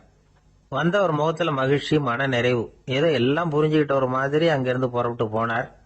வழியில அந்த குருவோட சீடர்கள் 2 பேரையும் சந்திச்சார். உங்க குருவை தான் பார்த்துட்டு வரேன்னாரு. இவரு என்ன நடந்ததுன்னு கேட்டாங்க. இவர் விவரமா சொல்றார். உங்க குரு எவ்வளவு பெரிய ஞானி தெரியுமா? புத்தர்னா என்னன்னு கேட்டேன். அதுக்கு அவர் அப்படியும் இப்படியும் பார்த்தார். அதுக்கு என்ன அர்த்தம் தெரியுமா? மக்கள் புத்தரை அங்கேயும் இங்கேயும் தேடுறாங்க, உண்மையில அவர் அங்கேயும் இங்கேயும் தேடி கண்டுபிடிக்க முடியாது அப்படிங்கறத அவர் செய்கை மூலம் உணர்த்தினார். அதுக்கப்புறம் தர்மம்னா என்னன்னு கேட்டேன். அவர் மேலையும் கீழையும் பார்த்து தர்மம் சமமானது, அதுல உயர்வு தாழ்வு இல்லைங்கிறத உணர்த்தினார். அதுக்கப்புறம் தியானம்னா என்னன்னு கேட்டேன். கண்ணை மூடிக்கிட்டார். கண்ணை மூடி காணுகிற அற்புதம் அது அப்படிங்கிறத புரிஞ்சுக்கிட்டேன். கடைசியா ஆசீர்வதிக்கப்படுறது பத்தி கேட்டேன். கைகளை நீட்டி உதவுறது தான் அது அப்படிங்கிறத தன்னுடைய இருகை விரிச்சு உணர்த்தினார். எவ்வளவு பெரிய மகான் அவரு அப்படின்னு சொல்லிவிட்டு அவர் பாட்டு போயிட்டார். சீடர்கள் அதுக்கப்புறம் மெதுவா குரு கிட்ட வந்து சேர்ந்தாங்க. அவங்கள பார்த்ததும் குருவுக்கு கோபம் வந்துட்டுது. அடே பாவிகளா, எங்கடா போய் தொலைஞ்சிங்க, நான் ஒரு ஆளுகிட்ட மாட்டிக்கிட்டு என்ன பாடுபட்டிருக்கேன் தெரியுமான்னார். இது மாதிரி தான் நாம சாதாரண மனிதர்களின் புற வேடங்களிலேயே மயங்கி போயிடுறோம். அவங்க பேச்சு, செய்கை, பார்வை இதுல எல்லாம் ஏதோ பெரிய தத்துவம் இருக்கிறதாக நினைச்சுக்கிறோம். உண்மையிலேயே அந்த தத்துவங்கள் யாருக்கு சொந்தம்? அவங்களுக்கு இல்ல, நமக்கு தான் சொந்தம். நாம தானே அதை கற்பிச்சுக்கிட்டோம். நாம அடையாளம் கண்டுக்கிறது இல்ல, நாம யாருங்கிறது நமக்கு புரியறது இல்ல. அதுதான் இன்னைக்கு நடக்கிறது. அதனாலதான் அடுத்தவங்களை தேடி ஓடிக்கிட்டு இருக்கிறோம். சில வீடுகளில் கூட இது மாதிரி சைகைகள் உண்டு. சில குடும்ப தலைவர்கள் தினமும் காலையில கண்ணை கெட்டியா மூடிக்கிட்டு கை ரெண்டையும் சுத்தமா விரிச்சு வச்சுக்கிட்டே உட்காந்து தியானம் பண்றது வழக்கம். எதுக்காக அப்படி பண்றீங்கன்னு ஒருத்தரை பார்த்து கேட்டேன். இந்த மாசம் வாங்கின சம்பளம் பூரா தீர்ந்து போச்சு, இனிமே என் கையில சுத்தமா ஒண்ணும் இல்ல, புதுசா எதுவும் செலவு வச்சுடாதே அப்படிங்கறத அப்படி உள்ளங்கை ரெண்டையும் விரிச்சு காட்டி அவங்களுக்கு உணர்த்துறேன் அப்படின்னார். இந்த உலகத்துல மனுஷன் எவ்வளவோ தவறுகள் செய்யறான். அதுக்கெல்லாம் என்ன காரணம்? அதை பத்தின ஆராய்ச்சி தான் இன்னைக்கு. இதுக்கு ஆராய்ச்சி என்னத்துக்கு, அது தெரிஞ்ச விஷயம் தானே அப்படின்னு நீங்க நினைக்கலாம். ஆனா அப்படி அலட்சியமா இந்த விஷயத்தை விட்டுறக்கூடாது. பொதுவா எல்லோரும் நினைக்கலாம் எது சரி எது தவறு அப்படின்னு தெரியாததுனாலதான் மனுஷன் தப்பு பண்றான் அப்படின்னு. ஆனா அப்படி சொல்லிட முடியாது. மனுஷன் தெரிஞ்சே தான் தவறுகள் பண்றான். இப்போ உதாரணத்துக்கு ஒரு சாலையில இடது பக்கம் போக வேண்டிய ஒருத்தர் நடுக்கோட்டை தாண்டி வலது பக்கமா வண்டியை ஓட்டிட்டு போறாருன்னு வச்சுங்க. என்னப்பா இது தப்பு இல்லையா அப்படின்னு அவர்கிட்ட கேட்டா, அதெல்லாம் எனக்கு தெரியும், நீ உன் வேலையை பார்த்துட்டு போ அப்படிம்பார். வலது பக்கமா போறது தப்புன்னு தெரிஞ்சே தான் அவர் அப்படி செய்யறார், அப்படி போறார். பெரிய உத்தியோகத்துல இருக்கிறவங்க கூட லஞ்சம் வாங்குறாங்க. அவங்களுக்கெல்லாம் லஞ்சம் வாங்குறது தப்புன்னு தெரியலன்னு அர்த்தம். திருடுறது தப்புன்னு தெரியாமலாம் மனுஷன் திருடுறான், நல்லாவே தெரியும். நீங்க வேணும்னா கேட்டு பாருங்க, வேற வழி இல்ல அதனாலதான் திருடுறேன்பா. திருடுறது ஒரு புண்ணியமான காரியம்னு திருடனே கூட சொல்ல மாட்டான். திருடுறது தவறுங்கிறது திருடனுக்கு தெரியும் அப்படிங்கறத விளக்கறதுக்காக ஒரு பெரியவர் ஒரு கதை சொன்னார். அதாவது 2 திருடர்கள் 2 பேரும் சேர்ந்து ஒரு வீட்டுக்கு போய் ஒரு 10,000 ரூபாயை திருடிட்டு வந்துடுறாங்க. ஒரு காட்டு வழியா வந்துகிட்டு இருக்கிறாங்க. இன்னும் விடியல. 2 பேருக்கும் தூக்கம் கண்ணை சுத்துது. சரி, இப்படியே ஒரு மரத்தடியில படுத்து தூங்குவோம், காலையில விடிஞ்சதும் இந்த பணத்தை 2 பேரும் பங்கு போட்டுக்குவோம் அப்படின்னு முடிவு பண்றாங்க. அதே மாதிரி படுத்து தூங்குறாங்க. நடு ராத்திரியில ஒரு திருடன் முழிச்சுக்கிறான். விடிகிற வரைக்கும் காத்துக்கிட்டு இருந்தா 5,000 ரூபா தான் கிடைக்கும், இப்பவே கம்பி நீட்டினா 10,000 ரூபா கிடைக்கும் அப்படின்னு யோசிச்சு பார்த்துட்டு ஒரு முடிவுக்கு வந்தான். மெதுவா அந்த 10,000த்தையும் சுருட்டிக்கிட்டு அடுத்தவனுக்கு தெரியாம ஓடி போயிட்டான். விடியுது. அடுத்தவன் எழுந்திரிச்சு பாக்குறான். பணத்தையும் காணல, பாகஸ்தனையும் காணல. இந்த திருடன் அந்த திருடனை திட்டுறான். திருட்டு பய, அயோக்கிய பய, இப்படி அநியாயமா கிளப்பிட்டு போட்டானே அப்படிங்கிறான். இதுல இருந்து என்ன தெரியுது? தெரியாம எடுத்துக்கிட்டு போறது திருட்டு, அயோக்கியத்தனம், அநியாயம் அப்படிங்கறது இவனுக்கு தெரிஞ்சிருக்குது. அதனாலதான் அடுத்தவனை பார்த்து இப்படி திட்டுறான். அதனால தெரியாததுனால மனுஷன் தவறு பண்றான்னு சொல்றது சரியில்லை. அப்படின்னா மனுஷன் பண்ற தவறுகளுக்கு உண்மையான காரணம் தான் என்ன? இதே சந்தேகம் அர்ஜுனனுக்கும் வந்துதான். அதனாலதான் அவன் பகவானை பார்த்து கேக்குறான். மனுஷன் தன் விருப்பத்துக்கு விரோதமா ஏதோ ஒரு சக்தியினால பலாத்காரமா இழுக்கப்பட்டது மாதிரி பாவம் பண்றானே, அந்த சக்தி என்ன அப்படின்னு கேக்குறான். இதுக்கு பகவான் பதில் சொல்றார். காமமும் குரோதமும் தான் அந்த சக்திகள், அதாவது ஆசையும் சினமும். இது ரெண்டும் உன்னுடைய எதிரிகள் அப்படிங்கறத புரிஞ்சுக்கோ அப்படிங்கிறார். இன்னமும் நுணுக்கமா பார்த்தா காமத்தினுடைய மறு உருவங்கள் தான் குரோதமும் லோபமும். ஆசை நிறைவேறலன்னா குரோதம், அதாவது கோபம். ஆசை நிறைவேறிட்டதுன்னா லோபம், அதாவது பேராசை. பாவத்தை கண்ட்ரோல் பண்ணணும்னா அதுக்கு மெயின் சுவிட்ச் எது அப்படிங்கறது இப்பதான் தெரியுது. அதுக்கு மனுஷன் தெரிஞ்சே தான் தவறு பண்றான் அப்படின்னு பேசிக்கிட்டோமே. அதுக்கு ஒரு உதாரணம். ஒரு ஆளு ஹோட்டல்ல சாப்பிட போனான். சாப்பிட்டு முடிச்சான். எழுந்திரிச்சு முதலாளி கிட்ட பில்ல கொடுத்தான். காசை கொடுக்கல. முதலாளி பணம் கொடுன்னு கேட்டார். இவன் என்கிட்ட பணம் இல்லைன்னா. முதலாளி கொஞ்சம் கூட அலட்டிக்கல. உள்ளே இருந்து ஒரு ஆளை கூப்பிட்டார். இவனை கூப்பிட்டுட்டு போய் இட்லி மாவு ஆட்ட சொல்லுனார். இவனும் கவலைப்படாம உள்ள போயிட்டான். அப்போ அழைச்சிட்டு போற ஆளு கேக்குறான், ஏன் சார் சாப்பிடுறதுக்கு முன்னாடி காசு இல்லைங்கிறது உங்களுக்கு தெரியாதா அப்படின்னு கேக்குறான். தெரியும், காசு இல்லைங்கிறதும் தெரியும், காசு இல்லாம சாப்பிட்டா மாவாட்டணுங்கிறதும் தெரியும் அப்படின்னா அந்த ஆள். அப்படின்னா நீங்க உங்க வீட்லயே சாப்பிட்டு இருக்கலாமே அப்படின்னு கேக்குறான் அவன். அதுக்கு இவர் சொல்றாரு, அது எப்படி, அங்க சாப்பிட்டாலும் நான் இதே வேலையை தானே செய்ய வேண்டியிருக்கும் அப்படின்னாராம். நமக்கு முன்னாடி நமக்கு வேண்டிய ஒருத்தர் ஒரு கிளாஸ்ல நமக்கு பழச்சாறு கொண்டாந்து வைக்கிறாருன்னு வச்சுங்க. உடனே நாம என்ன பண்ணுவோம், எடுத்து கிடுகிடுன்னு சாப்பிட்ருவோம் அடுத்தவங்க யாரும் வர்றதுக்குள்ள. அதை விட்டுட்டு அதை கொண்டாந்து வச்சவர்கிட்டயே அதோட விலை என்ன அப்படி இப்படின்னு நான் கேட்டுக்கிட்டு இருப்போம். நாம கேட்க மாட்டோம். ஆனா காந்திஜி அப்படி கேட்டாராம். எப்ப தெரியுமா, 1935. அந்த வருஷம் மே மாசத்துல ஒரு நாள் காந்திஜி டெல்லியில இருக்கிறார். அப்ப அவருக்கு 2 டம்ளர் மாம்பழச்சாறு கொண்டாந்து கொடுக்குறாங்க. அதை வாங்குறார். இதோட விலை என்ன அப்படின்னு கேட்டார் காந்திஜி. யாருக்கிட்ட கேட்டாருன்னா மனுபென் காந்தி கிட்ட கேட்கிறார். அவங்க தான் கொண்டாந்து கொடுக்குறாங்க. காந்திஜிக்கு உதவி செய்யறதுக்காக அவர் கூடவே இருந்தவங்க அவங்க கிட்ட தான் கேட்கிறார். காந்திஜி சும்மா வேடிக்கைக்காக இப்படி கேட்கிறாருன்னு நினைச்சுட்டாங்க அந்த அம்மா. அதுவும் இல்லாம அதோட விலையை கேட்டா காந்திஜி நிச்சயமா அதை சாப்பிட மாட்டார் அப்படிங்கிற பயம் வேற. அதனால அந்த அம்மா பதில் எதுவும் சொல்லாம கம்முன்னு இருந்துட்டாங்க. கொஞ்ச நேரம் ஆச்சு. அந்த பழச்சாறு வச்ச இடத்துல அப்படியே இருக்குது, வச்ச இடத்துல வச்சபடியே இருக்கு. காந்திஜி அதை சாப்பிடவே இல்லை. மனுபென் காந்தி பார்த்தாங்க. மெதுவா காந்திஜி கிட்ட போய் அதை சாப்பிடுங்களேன் அப்படின்னாங்க. பழச்சாறு விலை என்னன்னு கேட்டேன், அதுக்கு பதில் இல்லை. அது முதல் தப்பு. பதிலை எதிர்பார்த்திருந்தும் அதை பத்தி விசாரிக்கல, அது 2வது தப்பு. இப்படி 2 தப்புகளை பண்ணிவிட்டு என்கிட்ட வந்து இதை சாப்பிடுங்கன்னு சொன்னா அது எப்படி அப்படின்னு கேட்டாராம் காந்திஜி. மனுபென் காந்தி என்ன சொல்றதுன்னு தெரியாம திகைச்சு போய் நின்றுகிட்டு இருந்தாங்க. காந்திஜி தொடர்ந்து சொன்னாராம், இப்ப என் முன்னாடி வச்சிருக்கிற இந்த பழச்சாறு விலை சுமாரா ஒரு அரை ரூபாயாவது இருக்கும். அது அந்த காலத்து மதிப்பு. இந்த பழச்சாறு இல்லாம கூட என்னால இருக்க முடியும். ஆனா அவசியமான பொருள்களை வாங்கறதுக்கு கூட சக்தி இல்லாத மக்கள் இந்த நாட்டில் நிறைய பேர் இருக்கிறாங்க. அப்படி இருக்கிறப்போ எனக்கு என்னத்துக்கு இந்த விலை உயர்ந்த பானம்? இதை இப்போ நான் சாப்பிட்டா என் உடம்பு வேணும்னா ஆரோக்கியமாகலாம், ஆனா என் மனசு அமைதி அடையாது. எனக்கு என்னுடைய உடல் ஆரோக்கியத்தை விட மன ஆரோக்கியம்தான் முக்கியம். அதனால இதை நான் சாப்பிட மாட்டேன், எடுத்துட்டு போயிடு அப்படின்னாராம். அந்த சமயத்துல ஒரு அகதி பொண்ணு 2 குழந்தைகளோட காந்திஜியை பார்க்கறதுக்காக வந்தது. வணக்கம் சொல்லிச்சு. காந்திஜி உடனே தனக்கு முன்னாடி இருந்த பழச்சாற்றை எடுத்து அந்த பொண்ணுகிட்டையும் குழந்தைகள்கிட்டையும் கொடுத்து சாப்பிட சொன்னார். அவங்க அதை வாங்கி ரொம்ப சந்தோஷத்தோட சாப்பிட்டாங்களாம். அதை பார்த்த காந்திஜி முகத்துல ஒரு புன்னகை, ஒரு பரவசம், ஒரு திருப்தி. அவர் மனசு நிறைஞ்சி இருந்தது. அப்போ அவர் சொன்னாராம், ஆண்டவன் எனக்கு எப்பவும் சரியான சமயத்துல கை கொடுப்பாருங்கிறது அதுக்கு இதுதான் அத்தாட்சி. நான் ஒரு இக்கட்டான சூழ்நிலையில இருக்கிறப்ப கூட கடவுளின் கருணையால அந்த சூழ்நிலை என்னை பாதிக்கல. என் கூட இவ்வளவு நாள் பழகியும் கூட இங்க இருக்கிறவங்க எனக்கு அதிக விலையுள்ள பழரசத்தை கொடுத்தாங்க.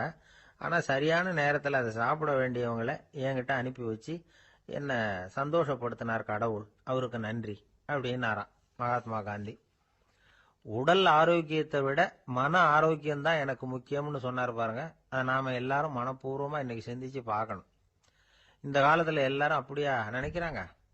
எனக்கு தெரிஞ்ச ஒருத்தர் இருந்தார். தினமும் காலையில ஒரு காபி சாப்பிட உட்கார்ற நேரத்துல பக்கத்து வீட்டுக்காரர் வந்து சேருவார் கரெக்டா. உடனே அவரும் தனக்குன்னு வந்திருக்கிற காப்பியை எடுத்து மனப்பூர்வமா பக்கத்து வீட்டுக்காரர்கிட்ட கொடுத்துருவார். அதுக்கப்புறம் அவருக்காக வேற காப்பி போட்டு கொண்டாந்து கொடுத்தாலும் வேண்டான்னு சொல்லிடுவார். ஆண்டவனா பார்த்து சரியான நேரத்துல அவரை எங்க வீட்டுக்கு தினமும் அனுப்பி வைக்கிறார் அப்படிம்பார். ஏன் அப்படி சொல்றீங்க அப்படின்னு கேட்டோம் ஒரு நாள். அதுக்கு அவர் சொல்றார், எனக்கு என்னோட உடல் ஆரோக்கியம்தான் முக்கியம். இத கடவுள் புரிஞ்சுக்கிட்டு எங்க வீட்டு காப்பியை சாப்பிடுறதுக்கு தினமும் அடுத்த வீட்டுக்காரனை அனுப்பி வைக்கிறார் அப்படின்னார். உங்க பையன் எப்படி சார் இருக்கான் அப்படின்னு விசாரிச்சார் ஒருத்தர். அவன் என்ன சார், எதை சொன்னாலும் காதுல வாங்க மாட்டேங்கிறான், அவன் பாட்டுக்கு போறான் வர்றான் அப்படின்னு சொல்லி அழுத்துக்கிட்டார் அப்பா.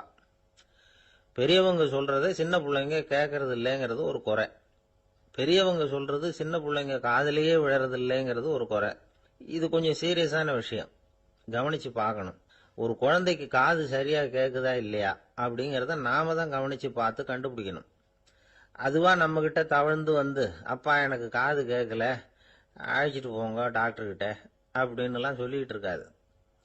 அது சரி, ஒரு குழந்தைக்கு காது சரிவர கேக்குதா இல்லையா அப்படிங்கறத முன்கூட்டியே நாம தெரிஞ்சுக்கிறது எப்படி? அதுக்கு சில வழி இருக்கு. உங்க குழந்தைய கொஞ்சம் அப்படியே கவனிச்சு பாருங்க. அடிக்கடி ஜலதோஷம், காதுல அரிப்பு ஏற்படுதா? மூக்கு விரிவாகவும், அப்புறம் டான்சில், அடினாய்டு, சத அழற்சி, இது மாதிரி ஏதாவது இருக்கா? வாயிலிருந்து எச்சில் ஒழுகுதா? குழந்தை வாயினால சுவாசிக்குதா? பற்கள் முன்னாடி தள்ளி வளருதா? இதெல்லாம் அதுக்கு அறிகுறி. அப்புறம் இந்த V, P, D, F, DH இப்படி இந்த ஒலிகள் சேர்ந்த வார்த்தைகளை குழந்தை சரியா புரிஞ்சுக்காது. இப்போ உதாரணத்துக்கு பட்டுன்னு சொல்லு குழந்தை அப்படின்னீங்கன்னா அது கட்டுன்னு சொல்லும். அதாவது பட்டு சவுண்டை அதால புரிஞ்சுக்க முடியல. அப்புறம் உங்க குழந்தை உங்களை உறக்க பேச சொல்றானா? அடிக்கடி கேள்வி கேட்கறானா? சாப்பிடுறப்போ கவனம் இல்லாம இருக்கானா? படிப்புல போதுமான முன்னேற்றம் இல்லையா? வகுப்புல சரியா கவனிக்கிறது இல்லையா? இப்படிலாம் இருந்தா ஆரம்பத்திலேயே டாக்டர் கிட்ட அழைச்சிட்டு போய் சிகிச்சையை ஆரம்பிச்சுடலாம், குணப்படுத்தி விடலாம்.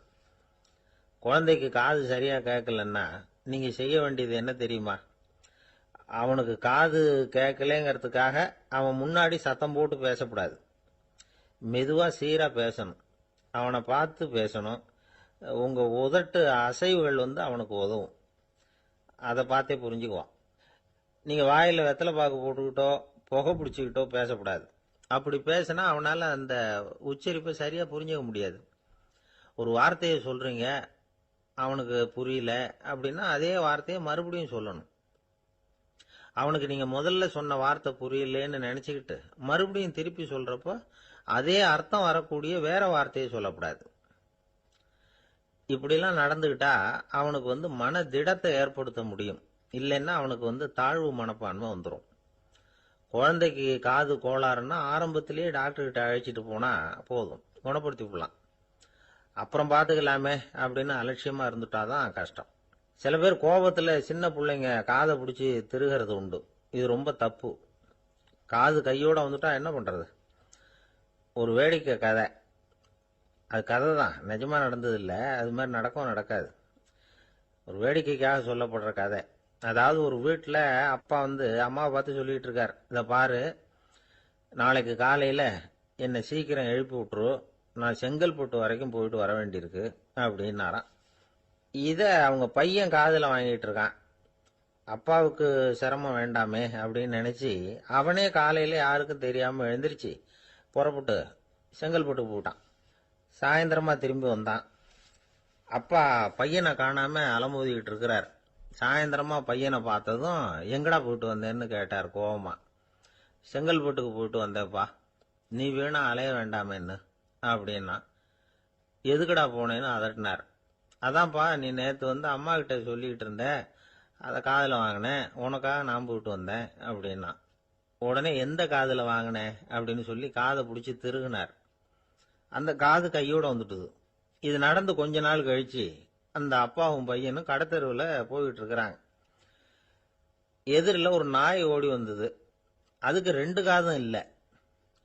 என்ன இது, இந்த நாய்க்குட்டிக்கு 2 காதும் இல்லை அப்படின்னாரு அப்பா. அதுக்கு பையன் சொல்றான், அப்பா அது 2 தடவை செங்கல்பட்டுக்கு போயிட்டு வந்துருவோம் அப்படின்னா. 2 பேர் சுவாரஸ்யமா பேசிட்டு இருக்கிறப்போ குறுக்க புகுந்து தொந்தரவு பண்றதுக்குன்னே சில பேர் இருப்பாங்க. அது ரொம்ப இடைஞ்சலா இருக்கும். இதே மாதிரி மின்காந்தம் கூட குறுக்க புகுந்து தொந்தரவு பண்ணும். கடைசியில் அது ஒரு பெரிய இடைஞ்சல கொண்டாந்து விட்டுரும். சில வீடுகளில் கேபிள் கனெக்ஷன் இல்லாம சில தனியார் டிவி காட்சிகள் தெரியும். அதுக்கு என்ன காரணம்னா இந்த மின்காந்த குறுக்கீடு தான் காரணம். இதைத்தான் சுருக்கமா EMI அப்படின்னு சொல்றாங்க. அதாவது எலக்ட்ரோ மேக்னெட்டிக் இன்டர்ஃபியரன்ஸ். இது ஏற்படக்கூடிய இடங்கள் எது எதுன்னு எடுத்துக்கிட்டா அது ஒரு பெரிய பட்டியலாவே போயிடும். இந்த EMI தொந்தரவு கேபிள் டிவியில மட்டும்தான் இல்லை, ராக்கெட் ஏவுதளத்தில் உள்ள ரேடார்கள், அங்க உள்ள சில சக்தி வாய்ந்த தொலைத்தொடர்பு சாதனங்கள், விமான தளங்கள்ல உள்ள ரேடார்கள், கப்பல் தளங்கள்ல பொருத்தப்பட்டிருக்கக்கூடிய சக்தி வாய்ந்த ஆண்டனாக்கள், இப்படி நிறைய சொல்லலாம்.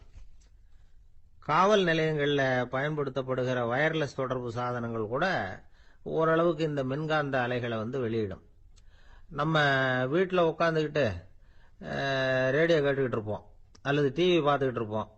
அந்த சமயத்தில் பக்கத்து தெருவில் ஒரு மோட்டார் சைக்கிள் அல்லது காரு, குறிப்பாக பெட்ரோல் இன்ஜின், அது போகிறப்போ அதில் உள்ள மின்கலத்தில் அதாவது மேக்னட்டோ பேட்டரியிலிருந்து வெளிப்படுகிற மின்காந்த அலை இங்கே டிவியிலையும் ரேடியோவிலையும் கரகரப்பை உண்டு பண்ணும். சரி, இது பெருசா என்ன இடைஞ்சலை உண்டு பண்ணிட போகுது அப்படின்னு நாம அலட்சியமா நினைக்கலாம். வயசானவங்களுக்கு மறதி நோயின்னு ஒன்று வரும்ல, அல்ஷமீர், அதாவது மூளையில் உள்ள செல்கள் செயலிழந்து போயிடுறது. அது செய்ய வேண்டிய வேலையை மறந்துடும். மனைவியே எதிரில் நின்னா கூட உன்னை எங்கேயோ பார்த்தது மாதிரி தெரியுதே அப்படின்னு சொல்லிட்டு இருப்பாங்க. அப்படி ஒரு மறதி.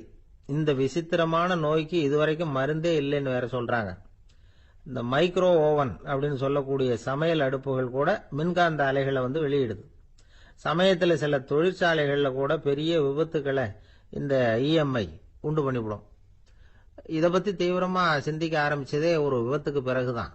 அமெரிக்காவுக்கும் வியட்நாமுக்கும் இடையில போர் நடந்ததே, அந்த சமயம் அமெரிக்காவுக்கு சொந்தமான விமானம் தாங்கி கப்பல் ஒன்று வியட்நாமை தாக்கிறதுக்கு தயாரா ஏவுகணைகளோட கடல்ல நிறுத்தி வைக்கப்பட்டிருந்தது.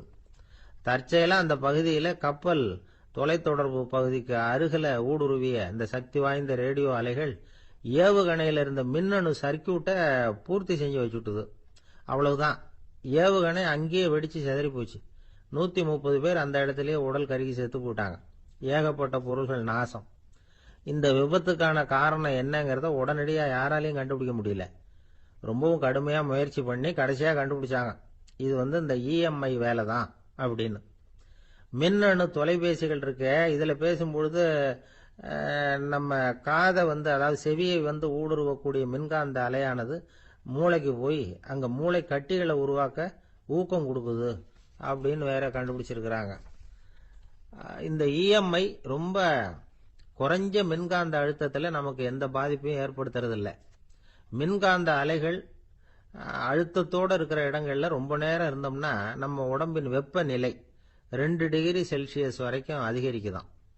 அதனால வெப்பநிலையை சீராக்கிறதுக்கு இதய துடிப்பும் அதிகரிக்குது. இப்படிலாம் கண்டுபிடிச்சிருக்கிறாங்க. இப்பெல்லாம் இந்த மின்காந்த குறுக்கீடுகளை தடுக்கிறது எப்படி அப்படின்னு விஞ்ஞானிகள் யோசனை செய்ய ஆரம்பிச்சிருக்கிறாங்க. இந்த விஷயத்துல அலட்சியமா இருந்தோம்னா எதிர்காலத்துல நிறைய பேருக்கு இந்த ஞாபக மறதி நோய் வந்துடும். அப்புறம் அது ரொம்ப கஷ்டமா போயிடும். ஒரு குடும்ப தலைவர் தன் மனைவியை பார்த்து, யார் நீ, உன்னை எங்கேயோ பார்த்தது மாதிரி இருக்குதே அப்படின்னு சொல்லிட்டு இருந்தார். உடனடியாக அவரை போய் பார்த்தேன். வாங்க டாக்டர்கிட்ட போகலாம் அப்படின்னு. அவரு என்னை தனியாக அழைச்சிட்டு போய் காதோட காதா மெதுவாக சொல்றார், இதை பார்ப்பா, என் கையில் பணம் இல்லாத போகலாம், அப்படி மறதி நோய் வந்துட்டது மாதிரி நடிச்சுக்கிட்டு இருப்பேன், அவ்வளவுதான், அதை நீ கண்டுக்காத அப்படின்னார். ஒரு பூங்கா, அங்க ஒருத்தர் நின்றுட்டு இருக்கிறார். நின்றுகிட்டே ஏதோ ஆழ்ந்த யோசனையில் இருக்கிறார். அந்த பக்கமா இன்னொருத்தர் வந்தார். இவரை கவனிச்சார். என்ன யோசனைன்னு கேட்டார். எப்படி எழுந்திருக்கிறதுன்னு யோசனை பண்ணிட்டு இருக்கிறேன்னாரு அவர். கேட்டவருக்கு ஒரு மாதிரி ஆயிட்டது. ஏற்கனவே நின்றுகிட்டு இருக்கிற ஒருத்தர் எப்படி எழுந்திரிச்சு நிக்கிறதுன்னு யோசிக்கிறாருன்னா அது ஆச்சரியம் தானே. அதுக்கப்புறம் இவர் யோசிக்க ஆரம்பிச்சார், என்ன இவர் இப்படி பேசுறாரு அப்படின்னு. கீழே விழுந்தாதானே எழுந்திரிச்சு நிக்க முடியும். அதனால எழுந்திருக்கணும்னு நினைக்கிறவங்க முதல்ல கீழே விழணும். இவர் முதல்ல கீழே விழணும், அதுக்கப்புறம் தான் எழுந்திருக்கிறது எப்படின்னு சிந்திக்க முடியும். இந்த உலகத்துல எல்லாருமே கீழே விழுந்து எழுந்தவர்கள் தான். இப்ப இந்த குழந்தை பருவத்துல கீழே விழாம நடைபயில கற்றுக்கிட்டவங்க யாராவது உண்டா? சின்ன வயசுல ஒரு தடவை கூட கீழே விழல சார், அப்படியே பிறந்தார் வளர்ந்தார் பெரியவர் ஆயிட்டார் அப்படின்னு யாரையும் சொல்ல முடியாது. அதனால மனுஷங்கிறவன் விழுந்து புரண்டு எழுந்துதான் நடக்க கத்துக்கிறான். ஒரு உண்மையை நாம எல்லாரும் புரிஞ்சுக்கணும். இந்த உலகத்துல தவறு செய்யாத மனிதர்களே யாரும் கிடையாது. அப்படி இருக்கிறப்போ எப்போதாவது நாம தவறு பண்ணிவிட்டோம்னா அதுக்காக மனசு உடைஞ்சு போயிடக்கூடாது, வாழ்க்கையில வெறுப்பு வந்துடக்கூடாது. ஒரு தவறு நடந்துட்டுதா அதுக்காக மனசு உடைஞ்சு போடாதீங்க, அதை ஒரு பாடமா எடுத்துக்கங்க. அதே தவறு மறுபடியும் நடக்காம வேணும்னா பாத்துக்கலாம், அது போதும். தடைக்கல்ல படிக்கல்லாம் மாத்திக்கணும். இதுதான் இதுல முக்கியம். ஒரு அலுவலகம், அங்க ஒரு அதிகாரி, அவர் உயர்ந்த பதவியில் இருந்தார், சிறந்த நிர்வாகின்னு பேர் வாங்கினவர். அவர் தனக்கு கீழே வேலை செய்யறவங்க கிட்ட எல்லாம் சொல்லுவாராம், இந்த நிறுவனத்துல நீங்க எத்தனை தடவை வேணும்னாலும் தவறுகள் செய்யலாம், ஆனா ஒரே விஷயம் என்னன்னா ஒரே தவறை மறுபடியும் செய்யக்கூடாது, அது முக்கியம் அப்படின்பாராம். இத மேம்போக்கா பார்த்தா அவர் ஏதோ தன்னுடைய ஊழியர்களை தவறு செய்ய தூண்டுறது மாதிரி தெரியும். ஆனா உண்மை அப்படி இல்லை. இன்னைக்கு என்ன நடக்குது தெரியுமா? அநேகமா எல்லா மனிதர்களுமே ஒரே தவறை தான் மறுபடியும் மறுபடியும் செய்யறாங்க. விளையாட்டு வீரர்கள் ஒரே மாதிரியான தவறுகளை திரும்ப திரும்ப செய்யறது உண்டு. கணக்கு எழுதுறவங்கள பாருங்க, ஒரே தப்ப மறுபடியும் மறுபடியும் செய்வாங்க. அலுவலகம் வருகிறவர்களை கவனிங்க, ஒரு நாள் தாமதமா வந்தா பரவாயில்ல, தினமும் தாமதமா வருவாங்க. இது மாதிரி செய்த தவறையே திரும்ப திரும்ப செய்யறதுக்கு என்ன காரணம் அப்படின்னா, சோம்பல், ஞாபக மறதி, கவனக்குறைவு, தன்னுடைய திறமை பேர்ல அளவுக்கு மீறிய நம்பிக்கை, இப்படி இதுல ஏதாவது ஒரு காரணமா இருக்கலாம் அப்படிங்கிறாங்க இது பற்றி ஆய்வு செய்கிற வல்லுநர்கள். ஒரு தடவை செஞ்ச தவிர மறுபடியும் செய்யறது இல்லைன்னு முடிவு செஞ்சுக்கிட்டு அதை செயல்படுத்த கத்துக்கணும். அது போதும், வாழ்க்கை வெற்றிகரமா அமையும் அப்படிங்கிறாங்க அந்த அனுபவசாலிகள். அதனால வெற்றிகரமா வாழ்க்கையில நடைபோட விரும்பும் இளைஞர்கள் தவிர்க்க வேண்டியது என்னன்னா, முதல்ல சோம்பலை தவிருங்கள், சுறுசுறுப்பாக இயங்குங்கள் அப்படிங்கறது அவங்க அறிவுரை. ரெண்டாவது ஞாபக மறதி, எந்த செயல்லையும் ஈடுபாடு வேணும், அக்கறை வேணும். மூணாவது கவனக்குறைவு, எதையும் அலட்சியப்படுத்தக்கூடாது. நாலாவது என்னால முடியாதது எதுவுமே கிடையாது அப்படிங்கிற அளவுக்கு மீறிய நம்பிக்கை, அது ஆபத்துல கொண்டு போய் விட்டுரும். அதனால முதல் தவறு உங்களுக்கு ஒரு பாடமா அமையணும். ஒரு மனிதர், அவர் தன்னுடைய 2 காதுலையும் கட்டு போட்டுக்கிட்டு வந்தார். அவருடைய நண்பர் அதை கவனிச்சுட்டார். என்ன சார் ஆச்சு, 2 காதுலையும் கட்டு போட்டுருக்கீங்களே அப்படின்னு விசாரிச்சார். ஒண்ணுமில்ல சார், வீட்டுல ரொம்ப ஆர்வமா டிவியில கிரிக்கெட் மேட்ச் பார்த்துக்கிட்டு இருந்தேன். அப்போ என்னுடைய மனைவி துணிகளுக்கு அயன் பண்ணிட்டு இருந்தாங்க. அயன் பாக்ஸை அப்படியே வச்சுட்டு அடுப்பங்கரைக்கு போயிட்டாங்க. அந்த சமயம் பார்த்து டெலிபோன் பண்ணி அடிச்சுது. அவசரமா ஓடி போய் அதை எடுத்து காதுல வச்சேன். அப்பதான் தெரியும் அது அயன் பாக்ஸுங்கிற விஷயம். சூடா இருந்ததா, சுட்டு விட்டுது அப்படின்னார். ஒரு காது சரி சார், 2 காதும் ஏன் அப்படி ஆச்சு அப்படின்னு கேட்டார். அதே ஆளு மறுபடியும் போன் பண்ணா சார் அப்படின்னாரு இவர். இவர் எவ்வளவு தூரம் யோசிச்சிருப்பாரு பாருங்க. அதனால ஒரு தவறு மறுபடியும் நடக்கக்கூடாது. முதல் தவறு உங்களுக்கு ஒரு பாடமாக அமையட்டும் அப்படிங்கிறது தான் இதுல இருந்து நாம தெரிந்து கொள்ள வேண்டிய கருத்து.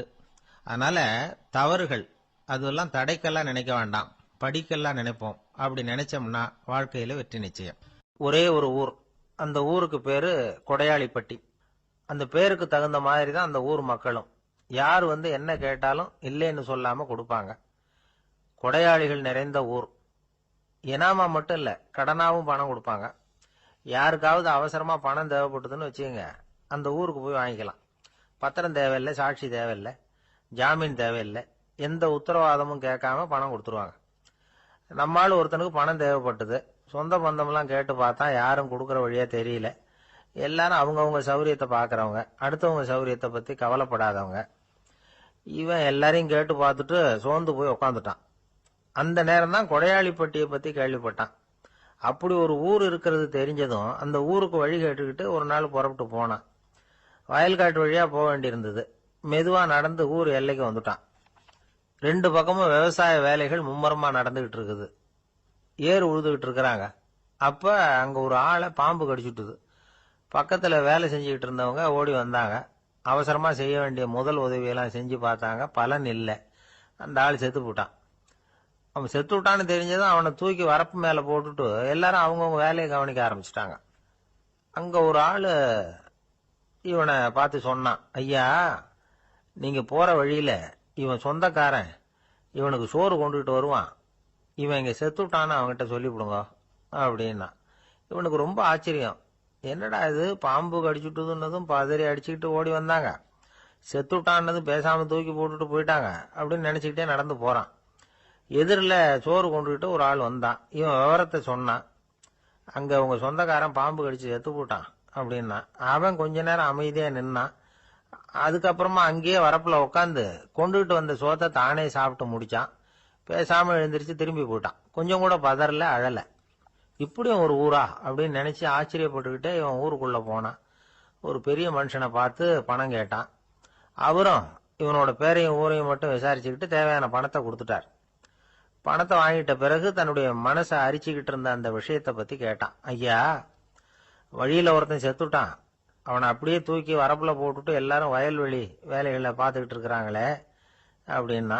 இதுக்கு அந்த பெரியவர் சொன்னார், ஆமா அப்படித்தான் செய்வோம், வேலை முடிஞ்சு வீட்டுக்கு திரும்புறப்போ அவனை தூக்கிட்டு வந்து அடக்கம் பண்ணிடுவோம் அப்படின்னார். ரொம்ப ஆச்சரியமா இருக்கு அப்படின்னா. ஏன் உங்க ஊர்ல யாராவது செத்துட்டா என்ன பண்ணுவீங்க அப்படின்னு கேட்டார்.